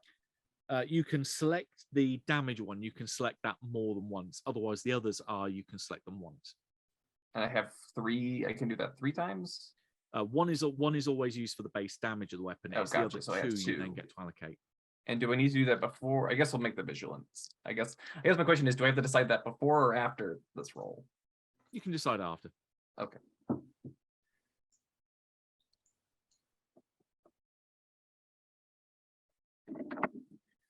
Two 6s. You see above his left-hand shoulder, you can see something is shimmering in the air about the size of your hand that seems to almost spin and twirl in the air as if it's something that's got a very small set of wings and it's almost curled up on itself. I have the snuff box, but it's too late or to fire. So I think I'm just gonna damage him to Kingdom Come. So that's 4 damage 4. in total that you Yes. do to him. Okay. The guy, in which case, then falls to the ground. And let's see what it would have been if it's a critical injury for him. So, 1. Oh, yeah, that's a gut shot. Mechanically, he has a ruptured bowel. So, yeah, that gut shot is pretty horrible. You know, because of a person that's quite au fait with wounds, you've just inflicted a fatal wound if no one applies medical attention to him. Admittedly, he's got a fair amount of time, but that is a potentially fatal wound. But that'll put him out of action. So Yeah, he's now technically broken. Right, that was 2, so that's off to a good start. And I'll scream out, that damn fairy thing is here. Not fairy thing, whatever the hell it's called. Spiritus. Spiritus. Yeah, kind of hovering, almost insubstantial, but just lingering above his left shoulder. And number 4 goes next, Soren. okay, so there was 2. They had 2 initiatives. We don't know which one's what, and the other one's a suit of armor that was headed towards us. You said. It was looking in your direction. Yeah, that I just don't like it looking at us. That's not right. So I'll need to I'll just try to put that thing down. You looked at me funny. Yeah, I'll try. My goal will be to blow its legs down so it even if it's still living, it can't move quickly. Give me range combat. Okay. The second weapon doesn't do anything, I'm guessing, or You essentially make 1 attack. Is how it works. got it. Okay. Let's see. Come on. Mini 6s, please. Probably. Oh, come on. All right, just 1 6 out of that. All right, Okay, so just 1 6. That does base damage, so I believe that's 2 for the pistol. Yeah, it's 2. It's +2. Okay, you knock one of the legs out, at which point the other one is making it rock back and forward as it's trying to remain upright, but it's going to be hopping towards you if it does attempt to move. So yeah, chances of it falling over is there. Okay, good. At least that's a start. Keeping it at bay. Next up is 6 with Heinrich. All right, so I'm going to target the one that Soren just targeted. Okay. It sounds like it's on its way out, so I'm going to swing the sledgehammer with my good arm and kind of put my weight and momentum in it and kind of swing into its leg to see if I can, knock the other leg out. No, sounds good. So that'll be close combat. Remember, it is a physical attack, so you're going to be minus dice for your remaining physical conditions. Okay, so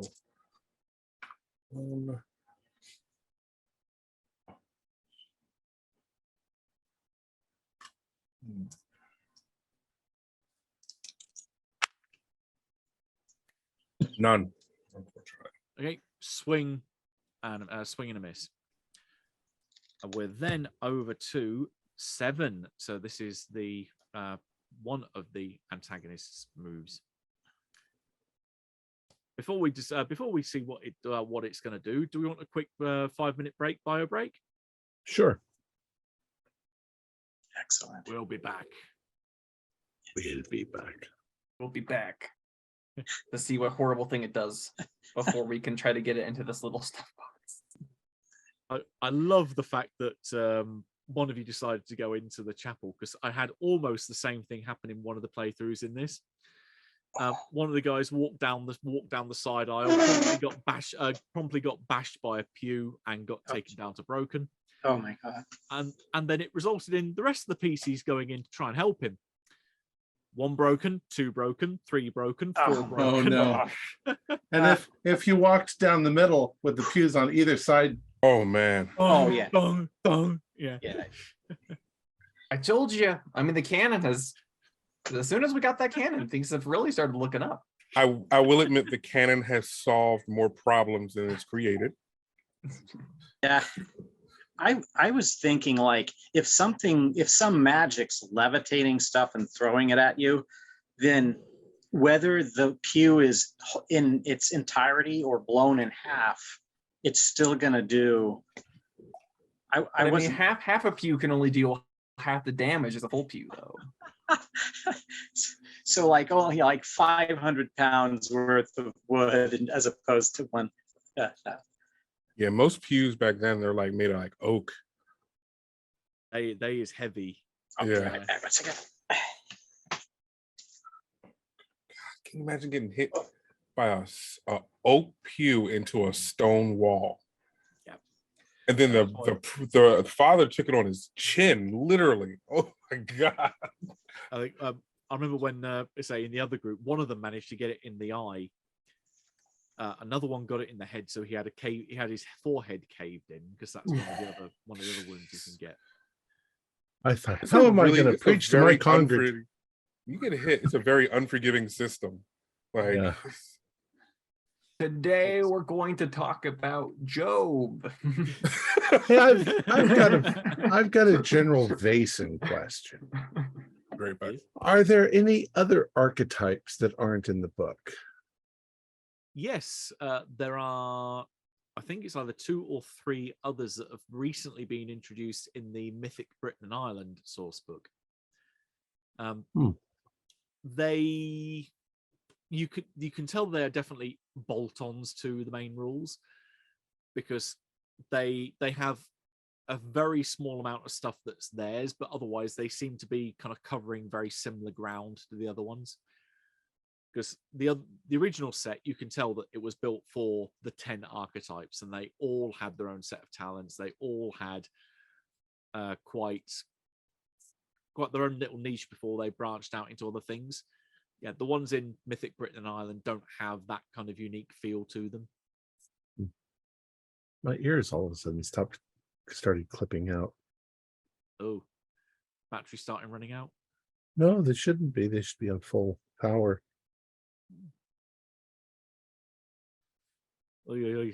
Say something. I'm getting a new set, better ones. The most merciful thing in the world, I think, is the inability of the human mind to correlate all its contents.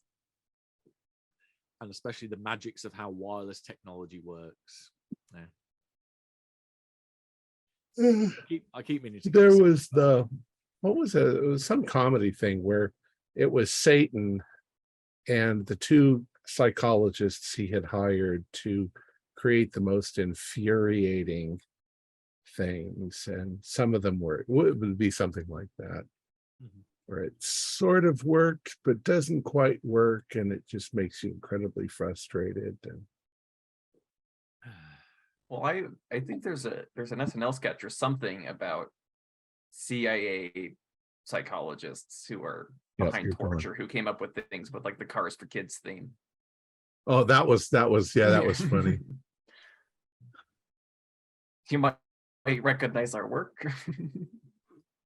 Cars for Kids. I'm going to try plugging them in and then taking them back out again.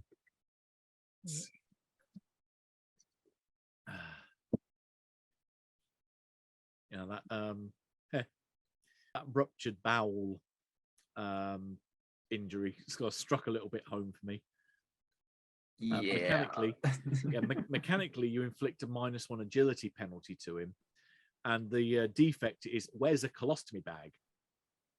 Think, yeah, I can relate to that.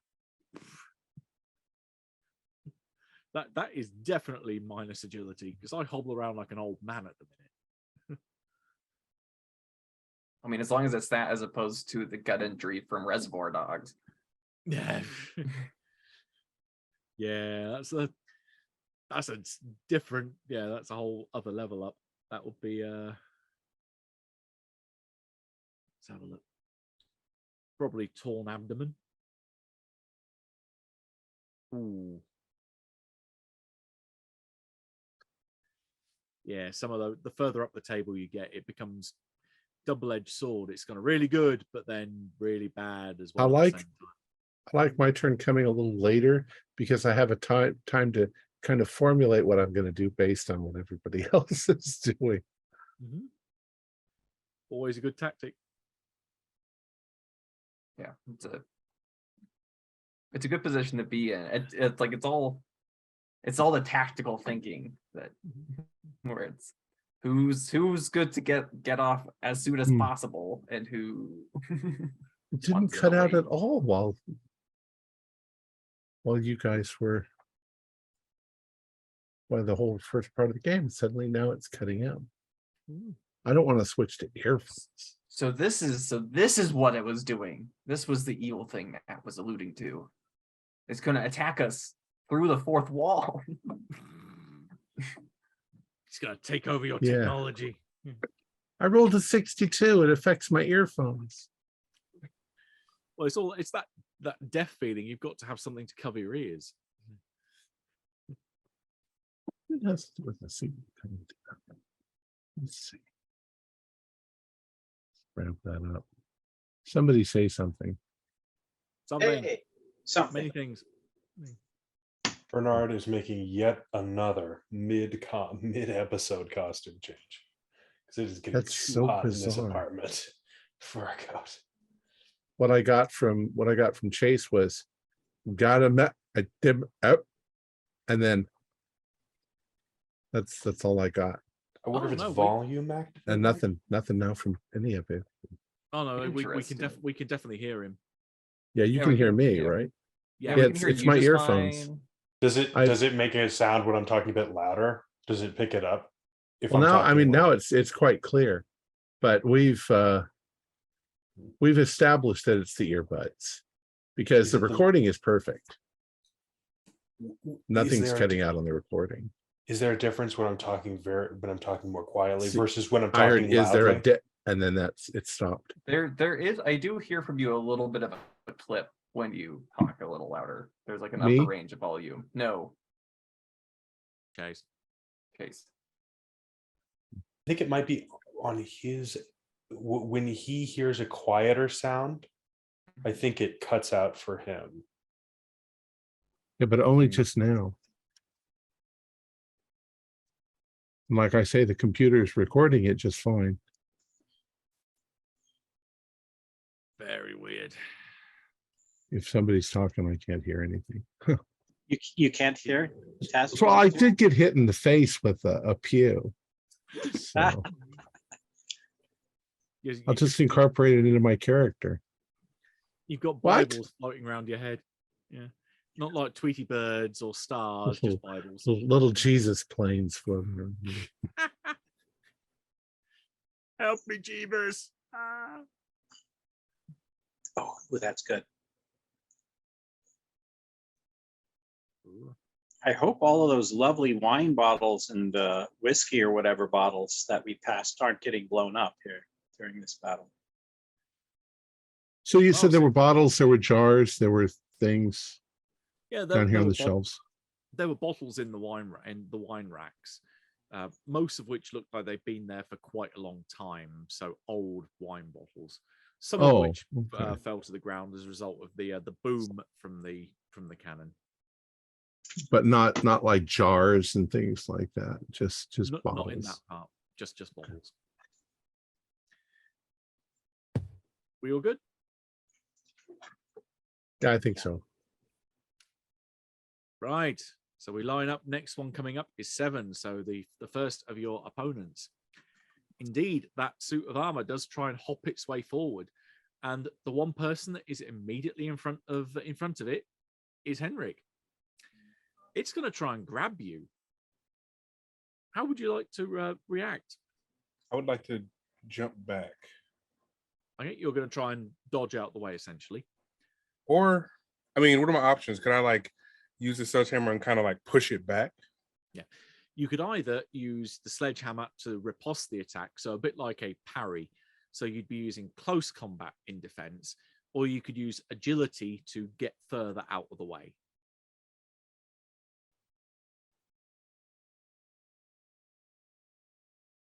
I'll go with agility. I'll try to jump out the way. Okay. So it's going to try and grab you.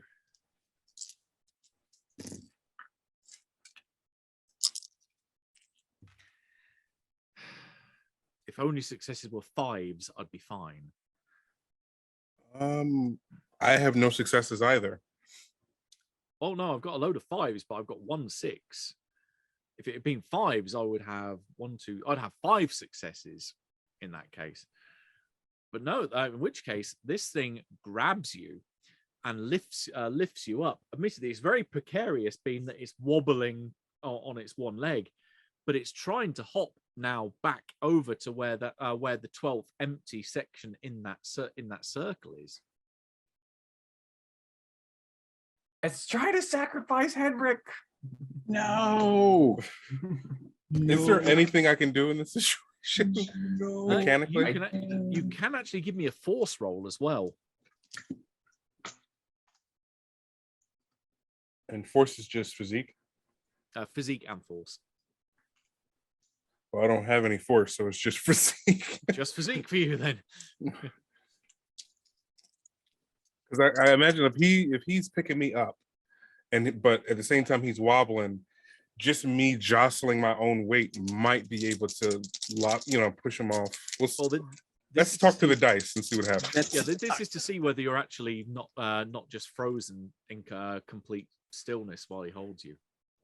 The curse remains, nothing. Right, when this vice-like grip goes around you, you can feel all the energies just sap out of your body, and you go limp. You desperately try to think, if I can only get this thing to rock and move, then it might fall over, but you can't even move a muscle. You are completely held stationary while this thing holds you. I don't want to be sacrificed. Well, see how the dice go with others. So that was 7. 8. We're over to Victor, who's got ear protection now. I had to. All right, so my turn. Yep. Well, I was going to grab a jar and try to catch the thing in the jar, but there was no jars. Well, you do know that I believe it's Torrin who's got the silver. I have the silver snuff box, but Right. currently Henrik is being dragged to his death. Well, I'm going to be reckless like I was with the first thing, and I'm going to try and run forward and tackle it to the ground. Since it's already unsteady. Yeah. Okay. I'll just use my full force and run into it. Yeah, if you're doing an unarmed attack, that is indeed force. Okay, so force is 1 plus my physique. That's not so bad. That's 4. Let's see.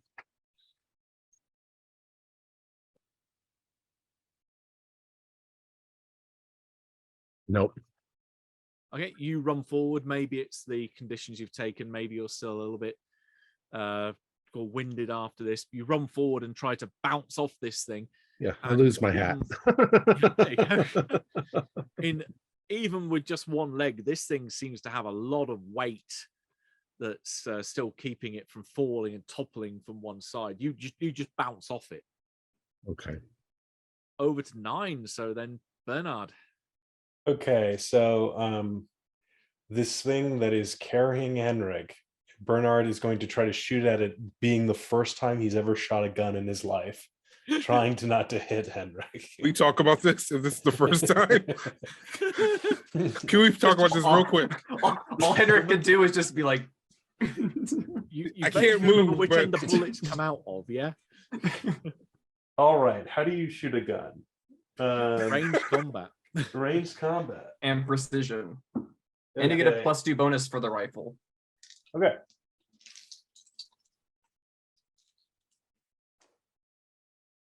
That's a miss.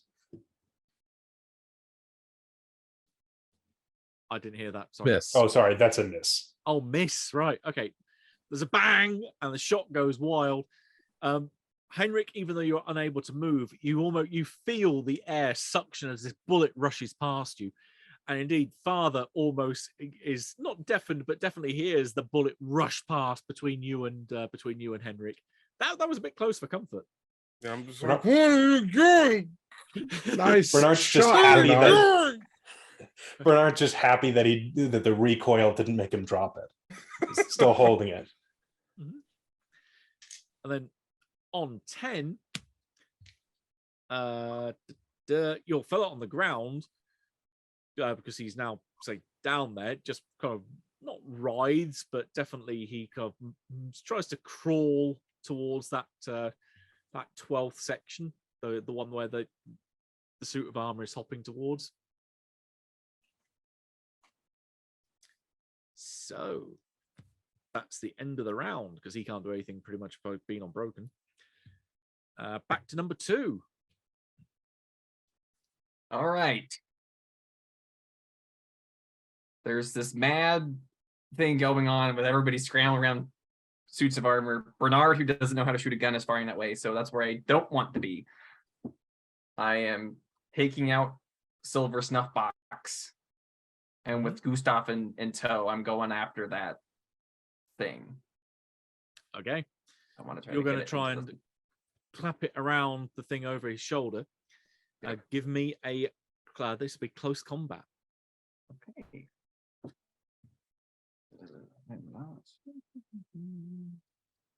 I assume the snuff box doesn't give me any bonuses. No. It's not really a normal weapon. 2 6s. Okay, you clasp it around the thing over his shoulder, and as you do so, you pass right through it. This thing is still pretty much insubstantial. It's almost like a heat haze which is hovering over him. Give me a logic and learning roll. 3 dice. Hey, they worked well for you before. 1. Okay, you have that to clap and then think your light bulb goes on after the fact.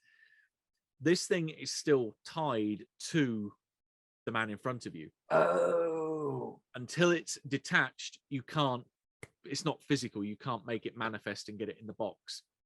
Well, I'll tell the dog to I don't know, sit on that guy. Like just pin him down. Okay, that will be effectively counts as your action because it's a benefit you get from it.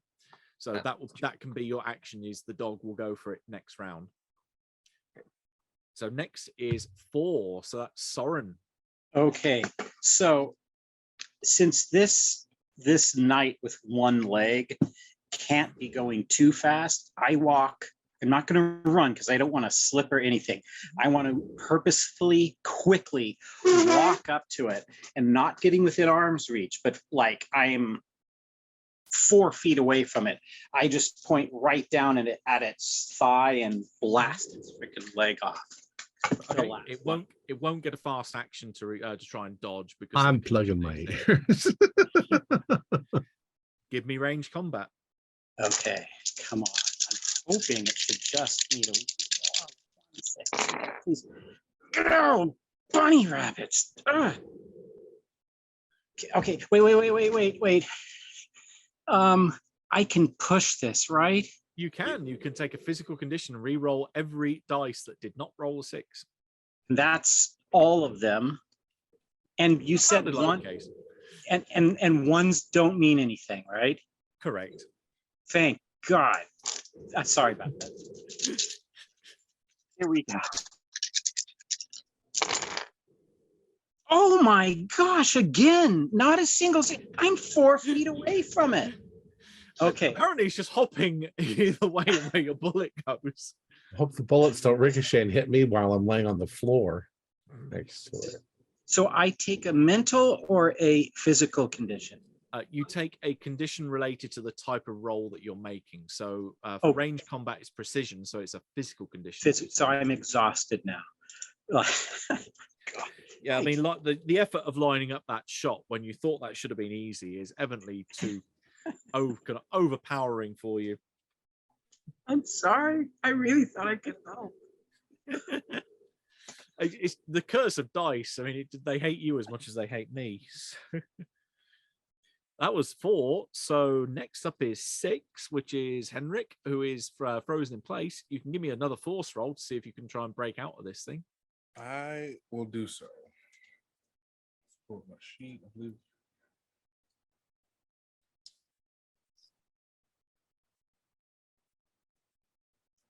Okay. Come on. 1-6. Okay, you were able to move. So what do you wish to try and do? So he's like hopping back. Mhm.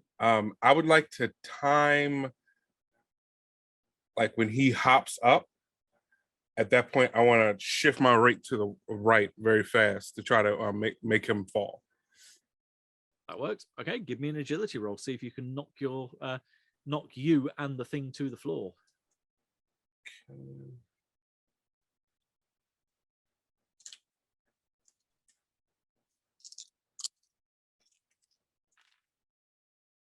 1-6. Okay, in which case you go toppling. Suddenly the world takes a 90-degree shift for you, and there's a loud thump as this thing hits the deck, and you roll out of its grasp onto the floor. And likewise, this thing, an arm shoots off, and it is now one-legged and one-armed, flailing on the floor. That was 4. So that was 6 rather. So next up is 7. So it is the suit of armor. It's going to try and get the hell back up. So, all right, it does get up. So this thing almost pushes down with one arm. The leg kicks at the same time, and it jumps up back into the air. Admittedly, that's all it does in the round. It can't do anything else. Oh, thank God. Kind of mocking Soren in a way, if you could think of it. You can always hear it say it's just a flesh wound. So, other 7 cannot do anything. So 8. I was lying on the floor next to it where I hit and I sort of bounced off. Before Henrik hit it, I was going to simply wrap my arms around one of its legs.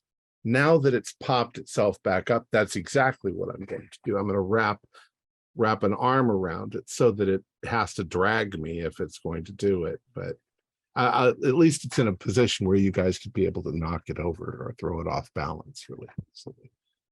Okay, give me a unarmed roll, so it'll be force. Force, that was 1, 2, 3, 4. Yeah. 1-6. Okay, you grab hold of the leg, and as you start basically applying pressure to it to try and hold it in place, you hear part of the connective tissue of the suit of armor at the groin area tear.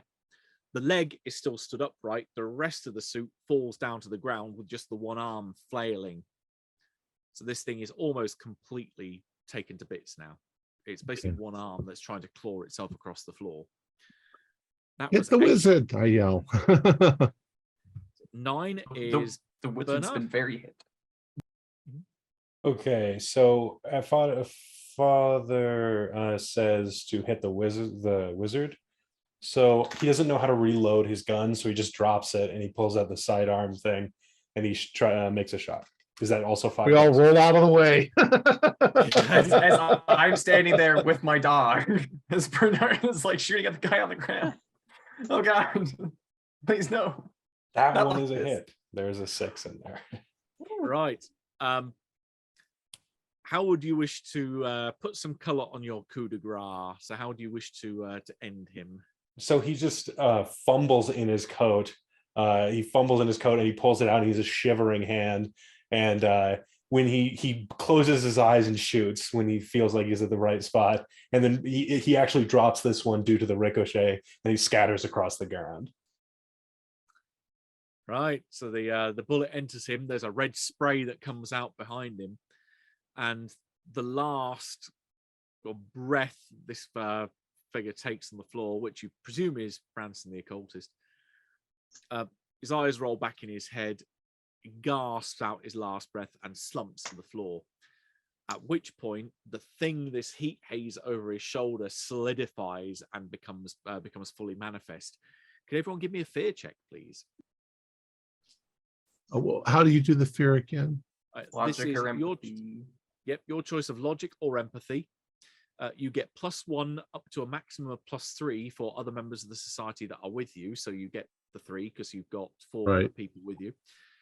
If you've got brave, that adds on a +1. If you've got safety in numbers, that gives you another +2. 1 2 6. 6s. Good. 2 6s. 1 6. You made us stern stuff. Did Bernard say you got 2? No, I got 1. Oh, 1. Okay, I thought I at least heard something. And Soren got 1 as well? Yeah, 1 6. Oh. You are all unfazed by this. Yeah, the little twinkly fairy, we're not scared. All these things. Yeah, I mean, this thing manifests in all its full horrible glory, and you're like, nah, it's fine. Would you like to get a one-way ticket into the snuff box? Well, indeed, because 10 is now out of the equation now, so I can turn that card upside down. Back round to the top. So indeed, 2, you are face to face with this thing. All right. I tried this before. I will try it again. It's snuff box time. It's just close combat.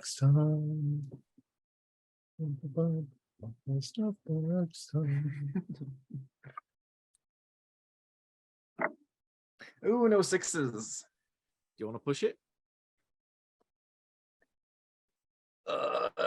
Sure.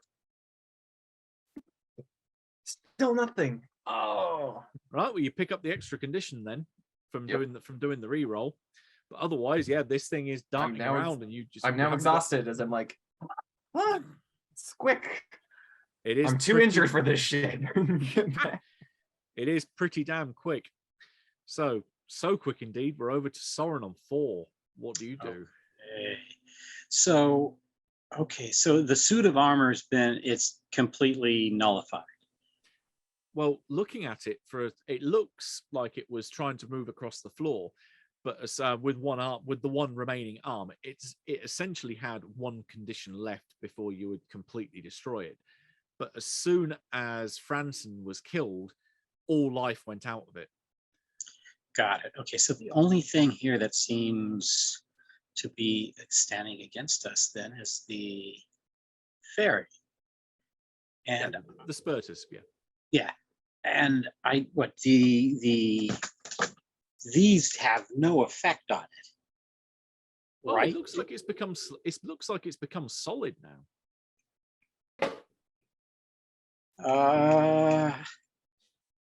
Well, okay. Well, as long as it's not right next to Torin, then I'll try to give some lead encouragement to get in the box. It's within an arm's reach of Torin because he's having to trying to grab it with the snuff box. Oh, this could be bad then. Okay, well then I will close. I will close with it. Okay, so you're going up close and personal as well. I'm going to take my hat off to try to catch it.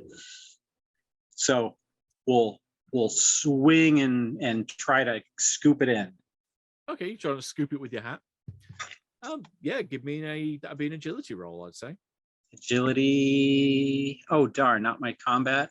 Is it melee? Would it be close combat? We'll count this as close combat. Yeah. So, use the hat. I'll rock that. Well, I am better at this.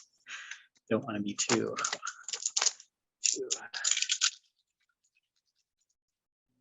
Sixes. Oh, no sixes. He's a slippery little bugger. He just keeps darting around like a bee or a fly that you're trying to Golden get out snitch. of the room. Yeah, there you go. It's a distinctly more ugly looking snitch. All right, over to Henrik. 6. I would like to use the sledgehammer to try to beat this thing towards Torin, like just to like swing and hit it towards Torin. I mean, it's all I can do. I mean, I don't have a hat, so you're playing cricket with it essentially. Yes. Okay, or baseball even. Hey, give me close combat. All right. -2 still.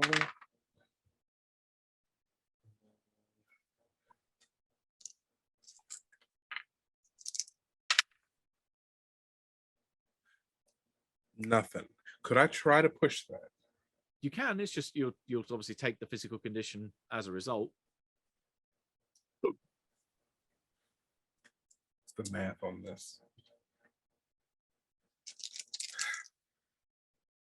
No, I won't push it. Okay, swing and a miss. Then we're over to 7. So now the Spurtus. It's got a number of targets because 3 of you have tried to go at it this round. But I think it's going to focus on Torin because you're the one that's got the stuff box. So let's roll these dice.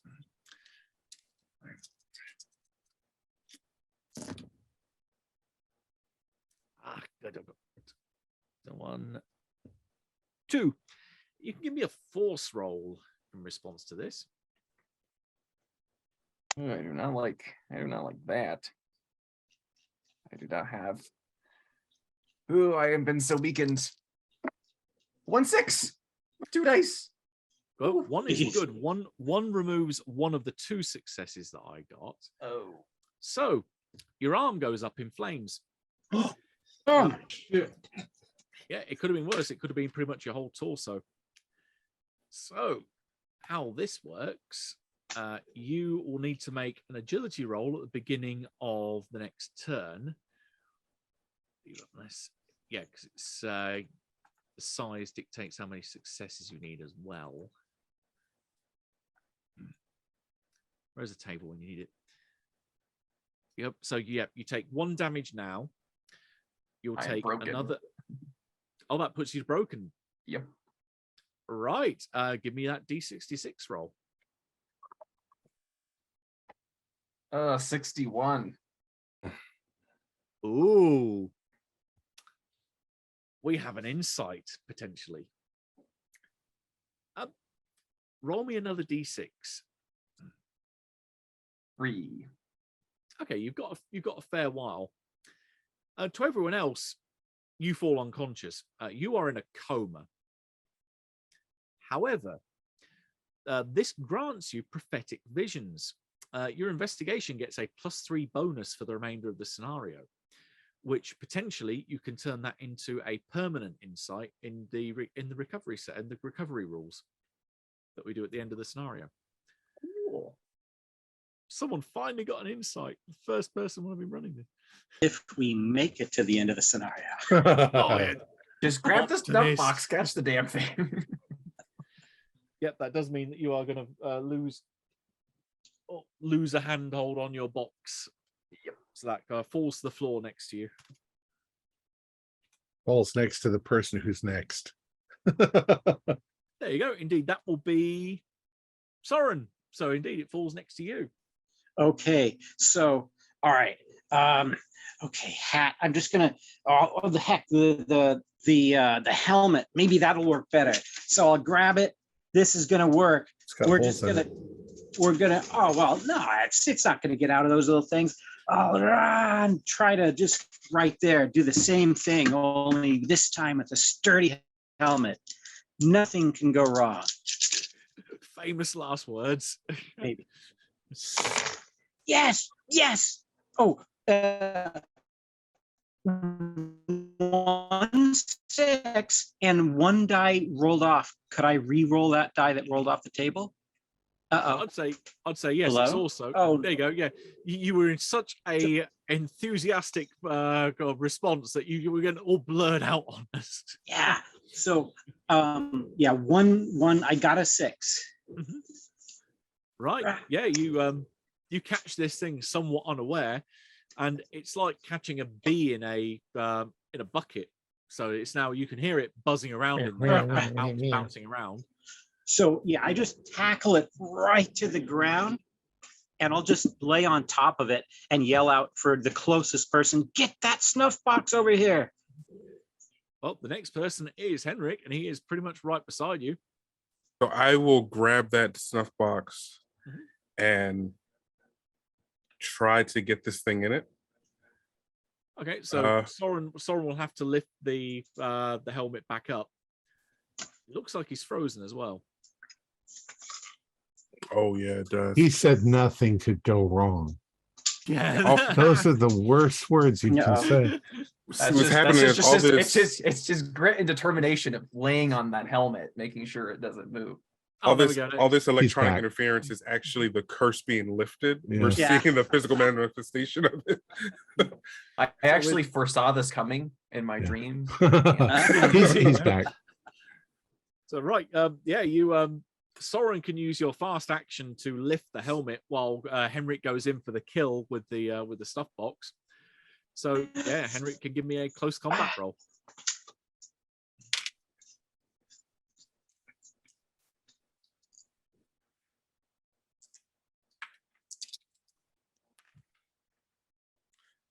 No 6s, but I would like to push that. Go ahead. Math be on my side. That sounds like a no. Right. It's so bad it's made him pop out of existence. There we are. Right, he's back though. Yeah, you try and swipe at the thing, and this thing darts out from under the helmet. No. Oh Back my out, god. back out in the air. It's like trying to now- catch a chicken. And now it's I've had experience with that. Yeah, it's painful. Yeah. That was 6. It's now 7, and Henrik has the stuff box. Right, let's pick up a whole load of dice. Oh, Let's see what Lord. happens. This is going to be TPK, isn't it? I hope not. Killed by a dang Killed by a fairy. killer bee. Henrik can also give me a force roll to see if I can immolate you.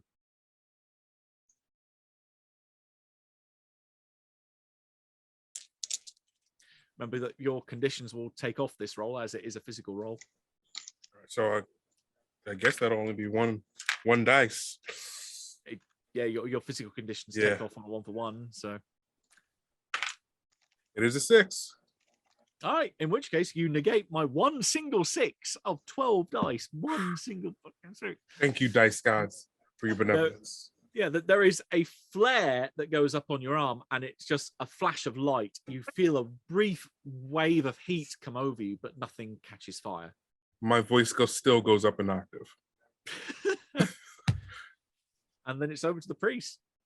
All right. So I'm reacting from the moment that Torin caught on fire. Mhm. I grabbed 2 bottles off the shelves, which I assume are wine, and I knock the tops off of them and I pour them onto Torin's arm to put Gotcha. out the fire.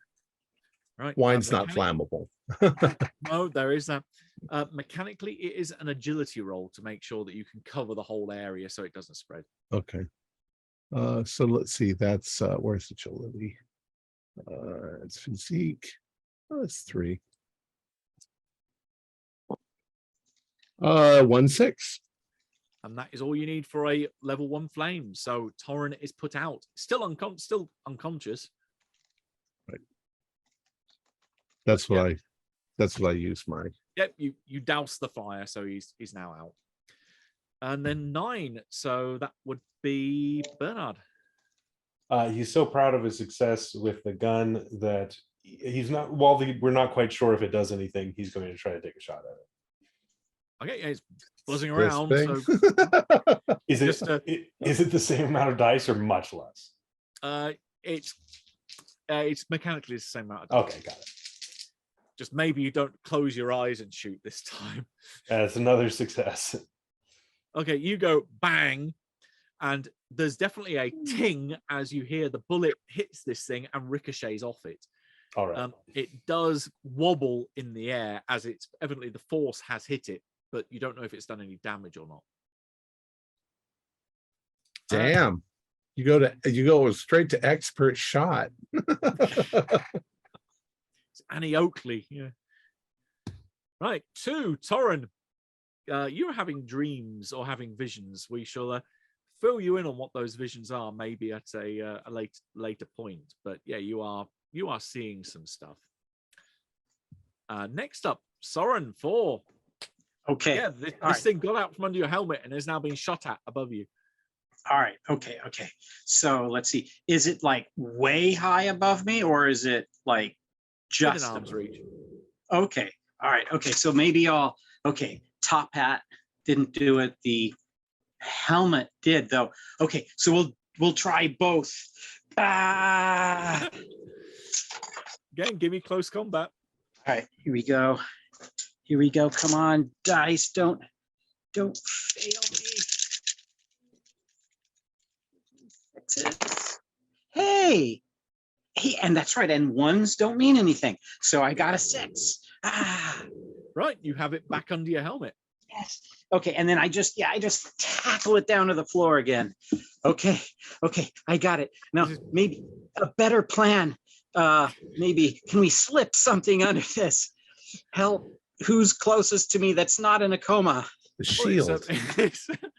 It's going to be Henrik again, and this is almost like history repeating itself. Can I look around? Is there anything like flat where we can turn this into like a box or The shield. anything?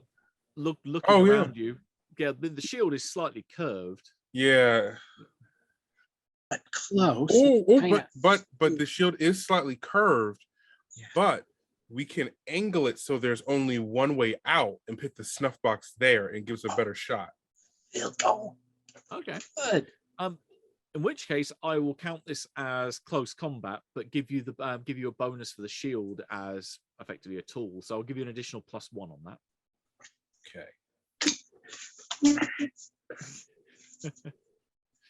Right. Okay. So what is I love it, sorry. 1 second. He's throwing off my counting. Hold on. Zeke. And then you said +1 for the shield. Mhm. Then I'll get +1 in close combat, and then I take 2 away because of my injury, so it puts me at 3.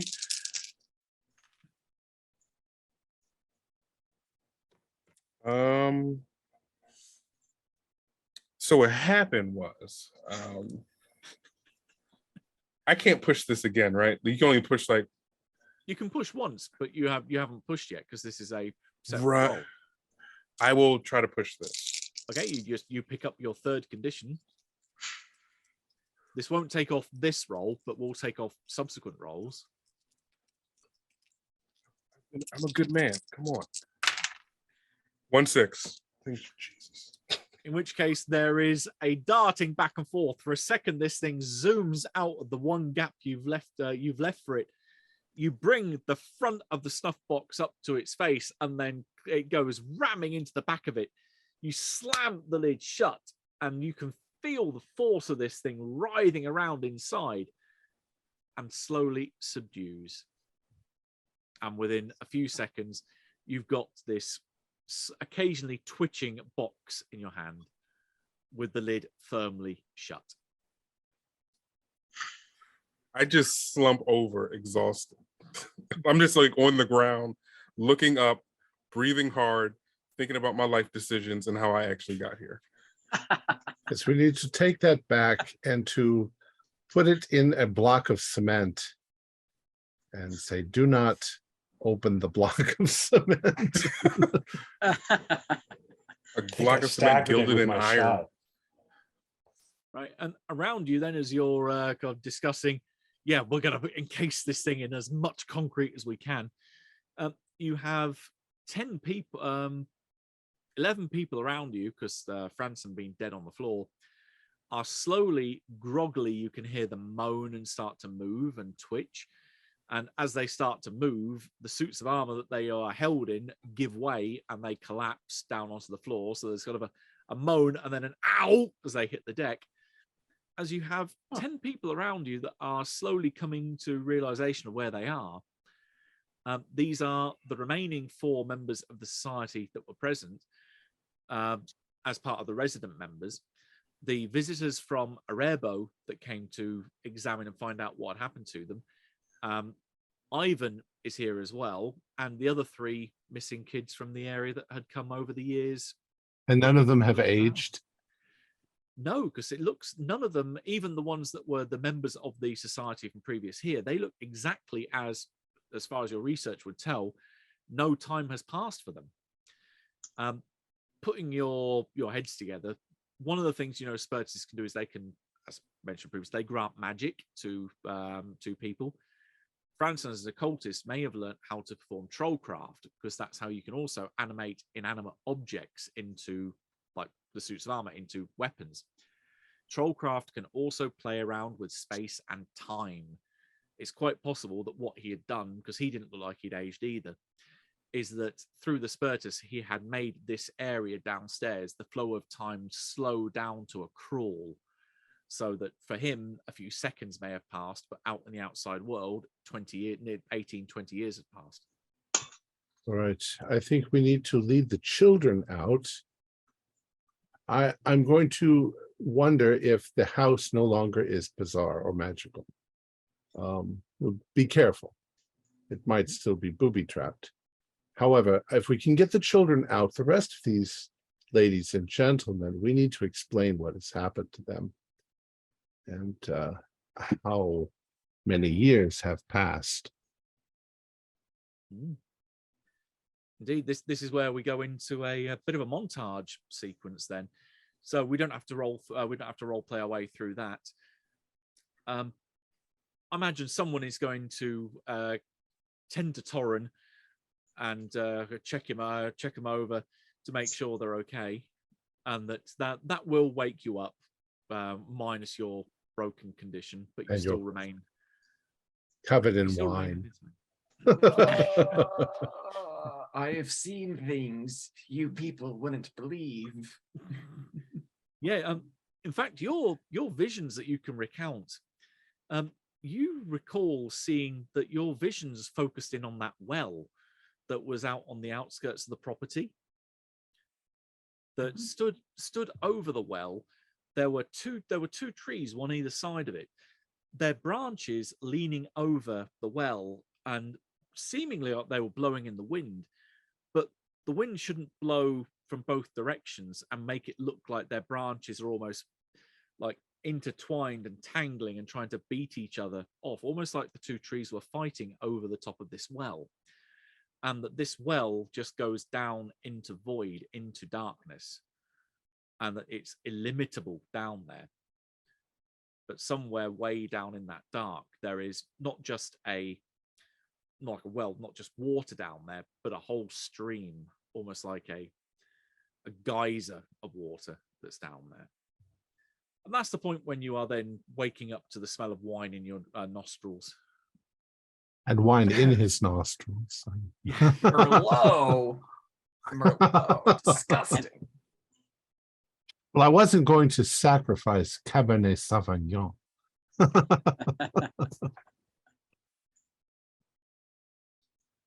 Right. So Victor's got filling the rest of the folks in here as to what's happened over the last 18 years, what's happened to those that have come in more recently over the last 10 years. What's everyone else doing? I want to look at that room, that strong room that wizard was had in here. Gotcha. Well, it was mentioned that Franson was rich. He kept his loot somewhere.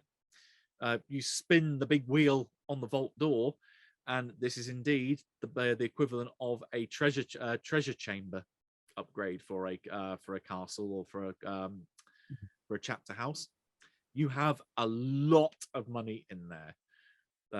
It's almost to quote a certain Carter, and everywhere the glint of gold. Mm.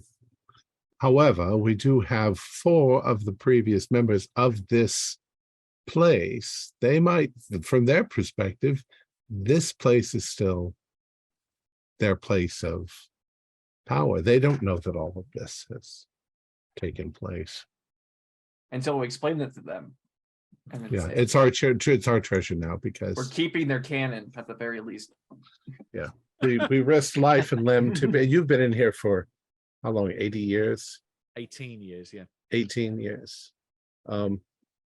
I think I'll propose to them that we form, I mean, we're already sort of an alliance, but we need to, it's going to be easier to rebuild in a community rather than each one split back off into their own. Yeah, I think we just bring it back to Castle Gillencrux, to be honest. At least for a while, yeah. We've got to hire transport and stuff to move all of the stuff that's in this booby-trapped house back to our place. Then we can renovate this place back to its former glory while we house all of the library and armory and such. We'll argue about it and make it fair. I mean, we do deserve 3/4 of that treasure because you've also got the 3 members of the Arebo chapter house as well. So right. Because you remember that 10 years ago, this society just went under. Something happened and it sort of fell apart. All that has happened while these guys have effectively been asleep. Right. They don't know the rest of the society is gone. Right. That's what we're explaining to them. Yeah. And we figure, it's not like we have to break it to them gently because they're involved in this weird stuff. And so, guess what? You've been asleep for. What's the last thing you remember? Who was president when this happened? Yeah. You mean king or queen? Oh yeah, for them it'd be king. Right. Nice. Anyone else anything what anyone wants to do in this wrap up period? Again, nope. I'm making sure we're bringing that cannon, putting it in our nice cellar for later. They have a lot more armor and stuff than we do. Yeah, let's take some of that. I'd like to organize at least commandeering half of the armory back to our place. And the new recruits have acted quite admirably. They don't realize either that we haven't explored all of Castle Gillencrux either. So there may be. Plenty. Is there stuff like this in that castle? There could be any number of things. We found dangerous things. We haven't found all of the rooms. They do shift like these rooms shift a little bit. Yeah. Do we have a hospital at the castle? Oh, we do have a doctor, but Astrid's not. Was it Astrid? Yeah, I don't know. Yeah, Astrid's not with us on this trip. Yes, Bernhard found the use of gunpowder exhilarating, so he is now practicing that. Cool. Now that is one benefit that having had the doctor in the previous scenario, that you will have access to their upgrades that they selected from for the castle. So you have the infirmary from the doctor, which is going to be pretty useful for your upcoming recovery rolls. Yes. So shall we go ahead and do those? So we've gotten back. Yeah. So the only other things then will be that you start to head back to Gillencrux with the rest of your crew in tow. The others, presumably, you're dropping off in Matala. Presumably reuniting Ivan with Iris and putting the nice little bow on that. What are you doing with those two after the scenario? You telling them basically don't go back to the library again and don't try and steal any books. What's your intention with them? It's time to recruit them as librarians. Yeah. They're just no. Don't steal from us again.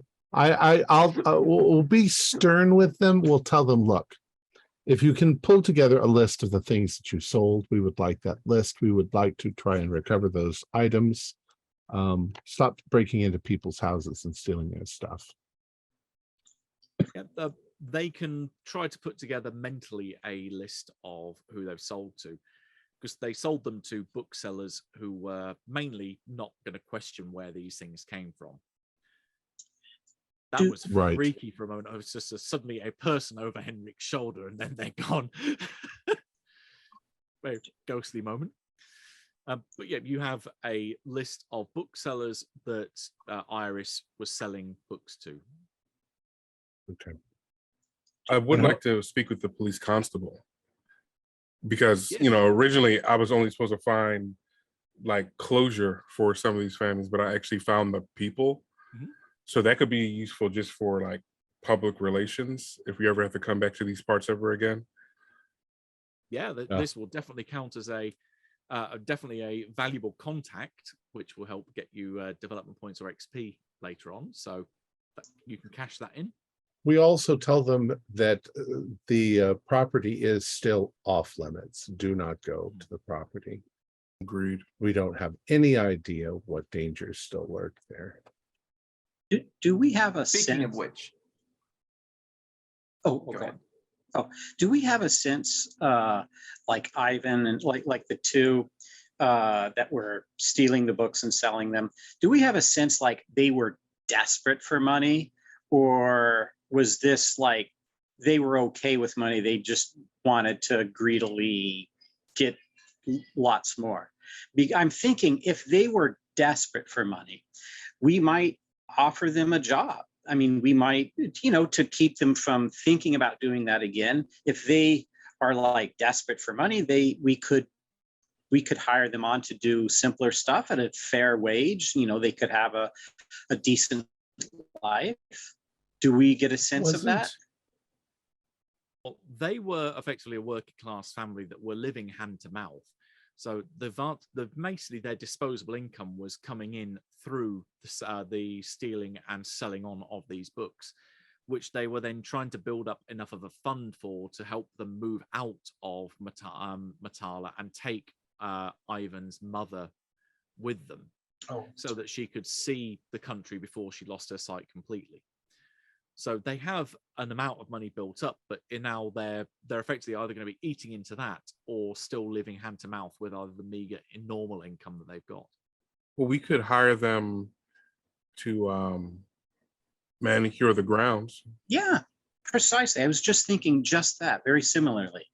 So they can be okay. They can keep the extra funds they had so they can take care of their mom, and they don't have to worry. They'll have employment. They'll be able to put a roof over their head, eat well, and save a little on the side. So we will foster goodwill amongst them. Yep, sounds like a plan. So you're taking those three back with you to back to Uppsala. Yes. Then as you roll out of town, that's when the credits roll. So this is where we do our recovery and questions for experience and castle development. So those of you that have critical injuries, we'll start with the good father. So our priest, you have critical injury 33, which is your jaw injury. You add your physical attributes together. So your brain has suddenly decided to completely fail me. Your physique and your precision, add them together, and that's how many dice you roll. My physique and precision, I roll 6 dice. Yeah, you can push this roll if you want because you have the infirmary from the doctor. Okay. Oh my God, I got 3 6s. Okay, 1 is all you need, so that is fine for you. Can I save the other 2 for later? Unfortunately not. That is something that your private detective may well wish that he rolled because he needs 2. So your critical injury goes away, so that is But gone. perhaps seeing him heal so well gave me. I don't know where I'm going with this. I'm just gonna roll the dice. It's inspiration. Inspiration. Does battered and exhausted also go away? Yes, they don't count towards this roll. I got 1-6. Can I push it to see if I can get another? You can, because you've got the infirmary. So yeah, you need 2 to get rid of both of your critical injuries. Nope, just 1-6. Right, you have a choice of which one remains.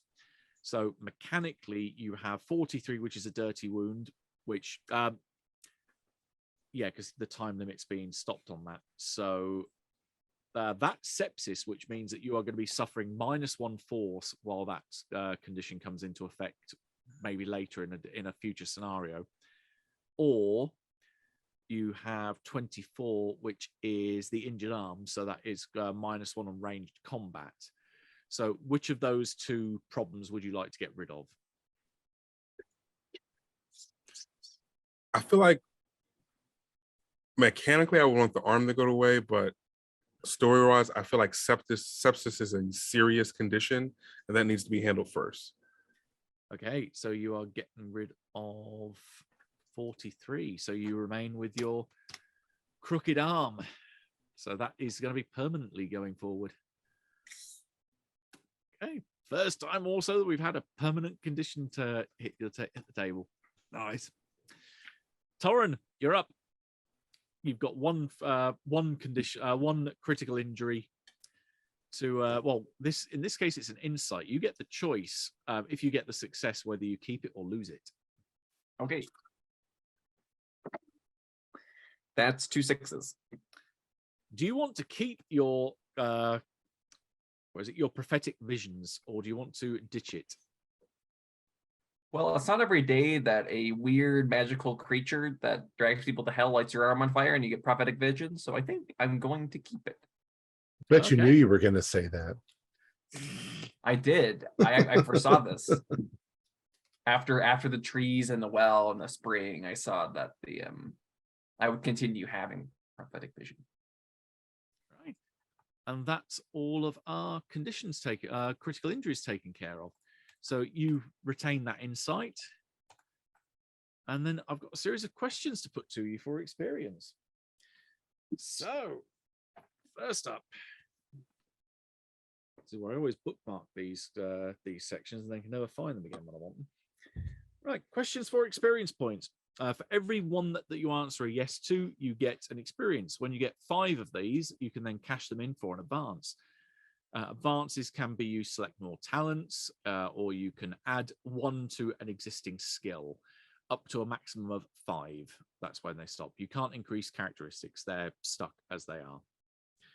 So, number 1, did you participate in the session? Yep. Okay. Yes. So, characters always get at least 1 XP. 2, did you confront any Vaesen? Yes. Snuff box-tastic. Yes.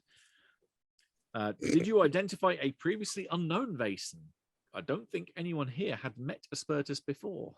Correct. Right. 4, were you affected by your dark secret? In this case, directly affected by your dark secret? No, because no one got to go into an upstairs bedroom in the house while it was all spatial distortion. In that case, it would have been the first person through that opened the door and went through would have been affected by a manifestation of their dark secret. But no one got an upstairs roll in there in that D66 chart. 5, did you take risks to protect other people? Oh, yes. Mm-hmm. In fact, there were a whole load of them down in that basement. 6, have you learned anything? If so, what? Wow. I have so many wonderful sights to show you. I would perhaps say that the firearms count, even though it's not manifested in the skills. I learned things about that creature. Right. Yeah, I mean, one of the smallest things cause so much trouble. Well, when we're talking about the whole scenario, so we learned a lot about these groups that we didn't know anything about. We also learned about the secret of what was going on around his house. Yeah, sure. We solved the mystery. That's learning quite a bit. That's definitely an answer. Yeah. Troll magic is a bitch. That's what I learned. Oh yes, trollcraft is horrible. Oh, and we learned that cannons are always Cannons. They I are don't know your if I friend. learned that, but you might have learned that. The I importance of learned cannons. that since the Greek Orthodox don't have pews, it would have been much better if this had been a Greek Orthodox church. Conversion. Right. Did you develop something in your headquarters? This is normally the one that most groups fall apart on, in my experience. Did you develop something? in the In what? your headquarters. Oh, didn't we at the very beginning? We didn't we install? We picked something. What was that? We that got was- the cellar to save stuff. That That's was, right. that was for castle upgrades. This is things like using the workshop to build a Ah. particular type of item or equipment. Oh, nope. Well, yeah, not in ours. We did research in the other headquarters. That's also not developing something. That's all not right, like all building right. So something. that's no. But number 8, did you perform an extraordinary action? I think so. I got hit in Is the it- chest. I tripped that thing. I tripped the first one.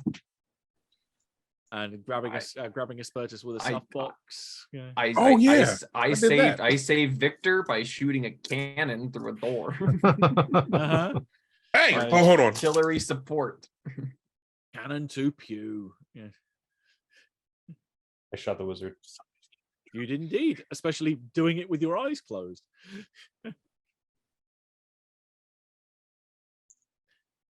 At this So I part. think it sounds like you've got those. So most of those will be, apart from dark secret and developing stuff, I think that's 6 out of the 8. So that's going to be at least one advance then. Yay.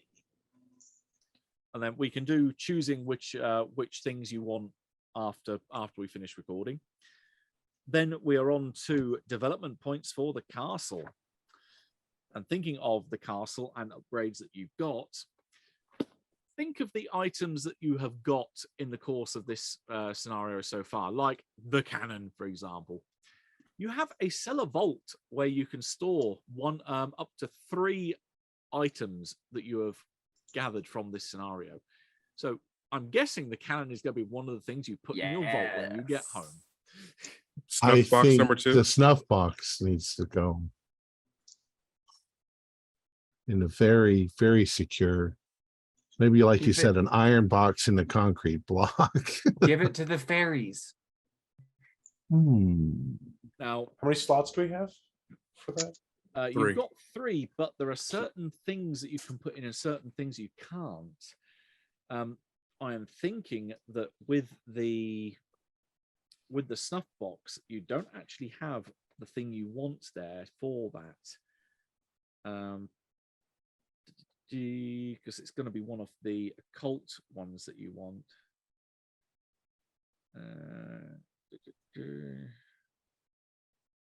Right for power, function, mystery. Because normally things like that are what would be considered almost magical items. So I'm not sure I don't think the cellar vault is going to cover that. Yeah, that's got to be something you got to be really careful with. Yeah. Because you said that it jumps around a little bit in our hands. Yeah. You know, you put it on a shelf, it could just jump off and try to break itself open. I honestly think we give it to the fairies to look after. Yeah, The fairies aren't fond of it either. So you want the occult archive, which means that for each level you can store up to 3 power items or magic items from previous mysteries, which this would count as. Suit of armor we could do. I don't know if that's As- one slot or One suit of armor would be a regular slot in the cellar vault. Yeah. Well, we got Sledgehammer? books. Well, those are going to go in the library. They also give you development points, The books. but we'll get to that in a sec. Yeah. Okay.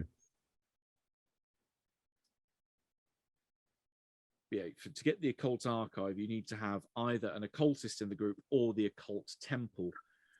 Well, For the we're temple, going. You need to have a library, so you're getting expensive routes now. We're going to put a great deal of treasure into our vault. Mhm. True, So, there's that can be certain talents that you pick up from for that, or you can pick up the treasure vault, treasure chamber in the as one of the castle upgrades for yourself. So again, these are all options that you can choose from. okay. I think treasure Um, chamber is actually a practical one for considering what we got here. We might already have one and we just don't know it. It's hidden somewhere and we haven't found it yet. Indeed. So for those, again, we can discuss what upgrades, because that's probably going to take a little while outside of game. But we'll do your for your snuff box. At the minute, you won't have enough development points to go down the whole routes that you need to get to the occult archive. So if you want to give it to the fairies, that will deal with the problem, but it will also mean it's removed from the narrative. So that it's not something you could go back and do something with later. Is that something you want to do, or do I think not messing around with the evil light me on fire, drag your soul to hell creature, I think is fine. I might argue that that's a little dangerous because we don't know exactly what the fairies would do with it. Well, the fairies don't like the creature. They're the ones who were telling us about the evil thing that was being kept in the house. Doesn't necessarily mean that they won't try to use the creature. Why would they? We're on I good don't know. terms with fairies. They don't we need don't- to. They're already magical. We don't know we don't really have a clue what fairies think or do, but okay, I'll go with it. At least it's someplace. Maybe they can keep it for us until we build a vault, a magical archive. So you're passing it to Queen Mia Dreamer and giving it into her custody. Yeah. Okay. I think that'll actually also build even more goodwill between us and the fairies, showing that we respect them so much with this great responsibility. What if we put the little snuff box into a small iron box and the iron box into a different box and let them hide that? Because I don't think they can touch iron. So it would be safe for them. They wouldn't be able to open it up. Well, that's why the fairies are the perfect people to keep it. They couldn't open it if they wanted to. Okay. We'll find a way. We'll find a way to make it work so that it works. Sounding more and more like we've taken care of Dracula. He's buried in a box. He's Fine. in a pine Under the box mound. in an oak. Yeah. Nothing could happen. It's all Is fine. It's all fine. the mummy. Right. is buried. Questions for development points. So, number 1, did you play at least one scene at your headquarters? Yes, right Yeah, at the beginning. beginning. Your research. So, 2, did you encounter a new type of Vaesen? Yes. Not encountered Yes. a Spiritus before, so that gives you the second one. 3, did you visit a place of magic? Yes. Whole estate. Yes. 4, were you subjected to magic? Yes. Yes. Various of you felt the flames. Right. 5, did you bring occult books or other important items back to your headquarters? You have yeah. a shed load of them. Yes. Number 6, did you make important contacts? Your Yes. police contact in Matala is definitely an important contact. So Not to that's, mention all of the other members of the other groups. Indeed. Yeah. 7, this is one I always leave up to the players. Was the mystery particularly difficult and epic? Yes. Yeah. I think so. There was a moment where we might 2 have of all us- perished. 3 of us were broken at one point. Mhm. Like, Yeah. Almost got you. I mean, that was pretty mean. we faced the devil in another thing, and it was a lot easier than this one was. Those dice. Curse you. Curse his gadget. And last one, did you solve the mystery? Yes. Yes. By my reckoning, that is all 8 questions a yes. So you have Yes. 8 development points by which to cash in. Nice. And we can go over options for upgrades that you wish to purchase after we've wrapped up. Okay. So we're ready to wrap up. Otherwise- Yeah, otherwise that is the end of Athenaeum. Curtain Fantastic. falls until the next time. Our players included Joseph Clay, Morgan Llewellyn, Chase Capner, Stuart Lively, and myself with Matthew Sanderson as our game master. We have a Discord server where you can chat with our other members. You can set up private games. You can learn about the finer arts of gameplay and game mastering. We provide audio-only versions of our shows free for you to download from Podbean or iTunes. If you'd like to help support our show, please visit our Patreon account. Just $1 or $2 a month helps us a lot. Like, share, and subscribe to our channel, and punch the bell icon for updates on our latest shows. And leave us some comments. We enjoy reading them and answering any questions you might have. This is Tom Rayleigh, together with all the members of our gaming club, inviting you to journey with us once again into the darkness for another adventure into the universe of Scandinavian mythology and the Vaesen role-playing game. Until next time, good luck and good gaming.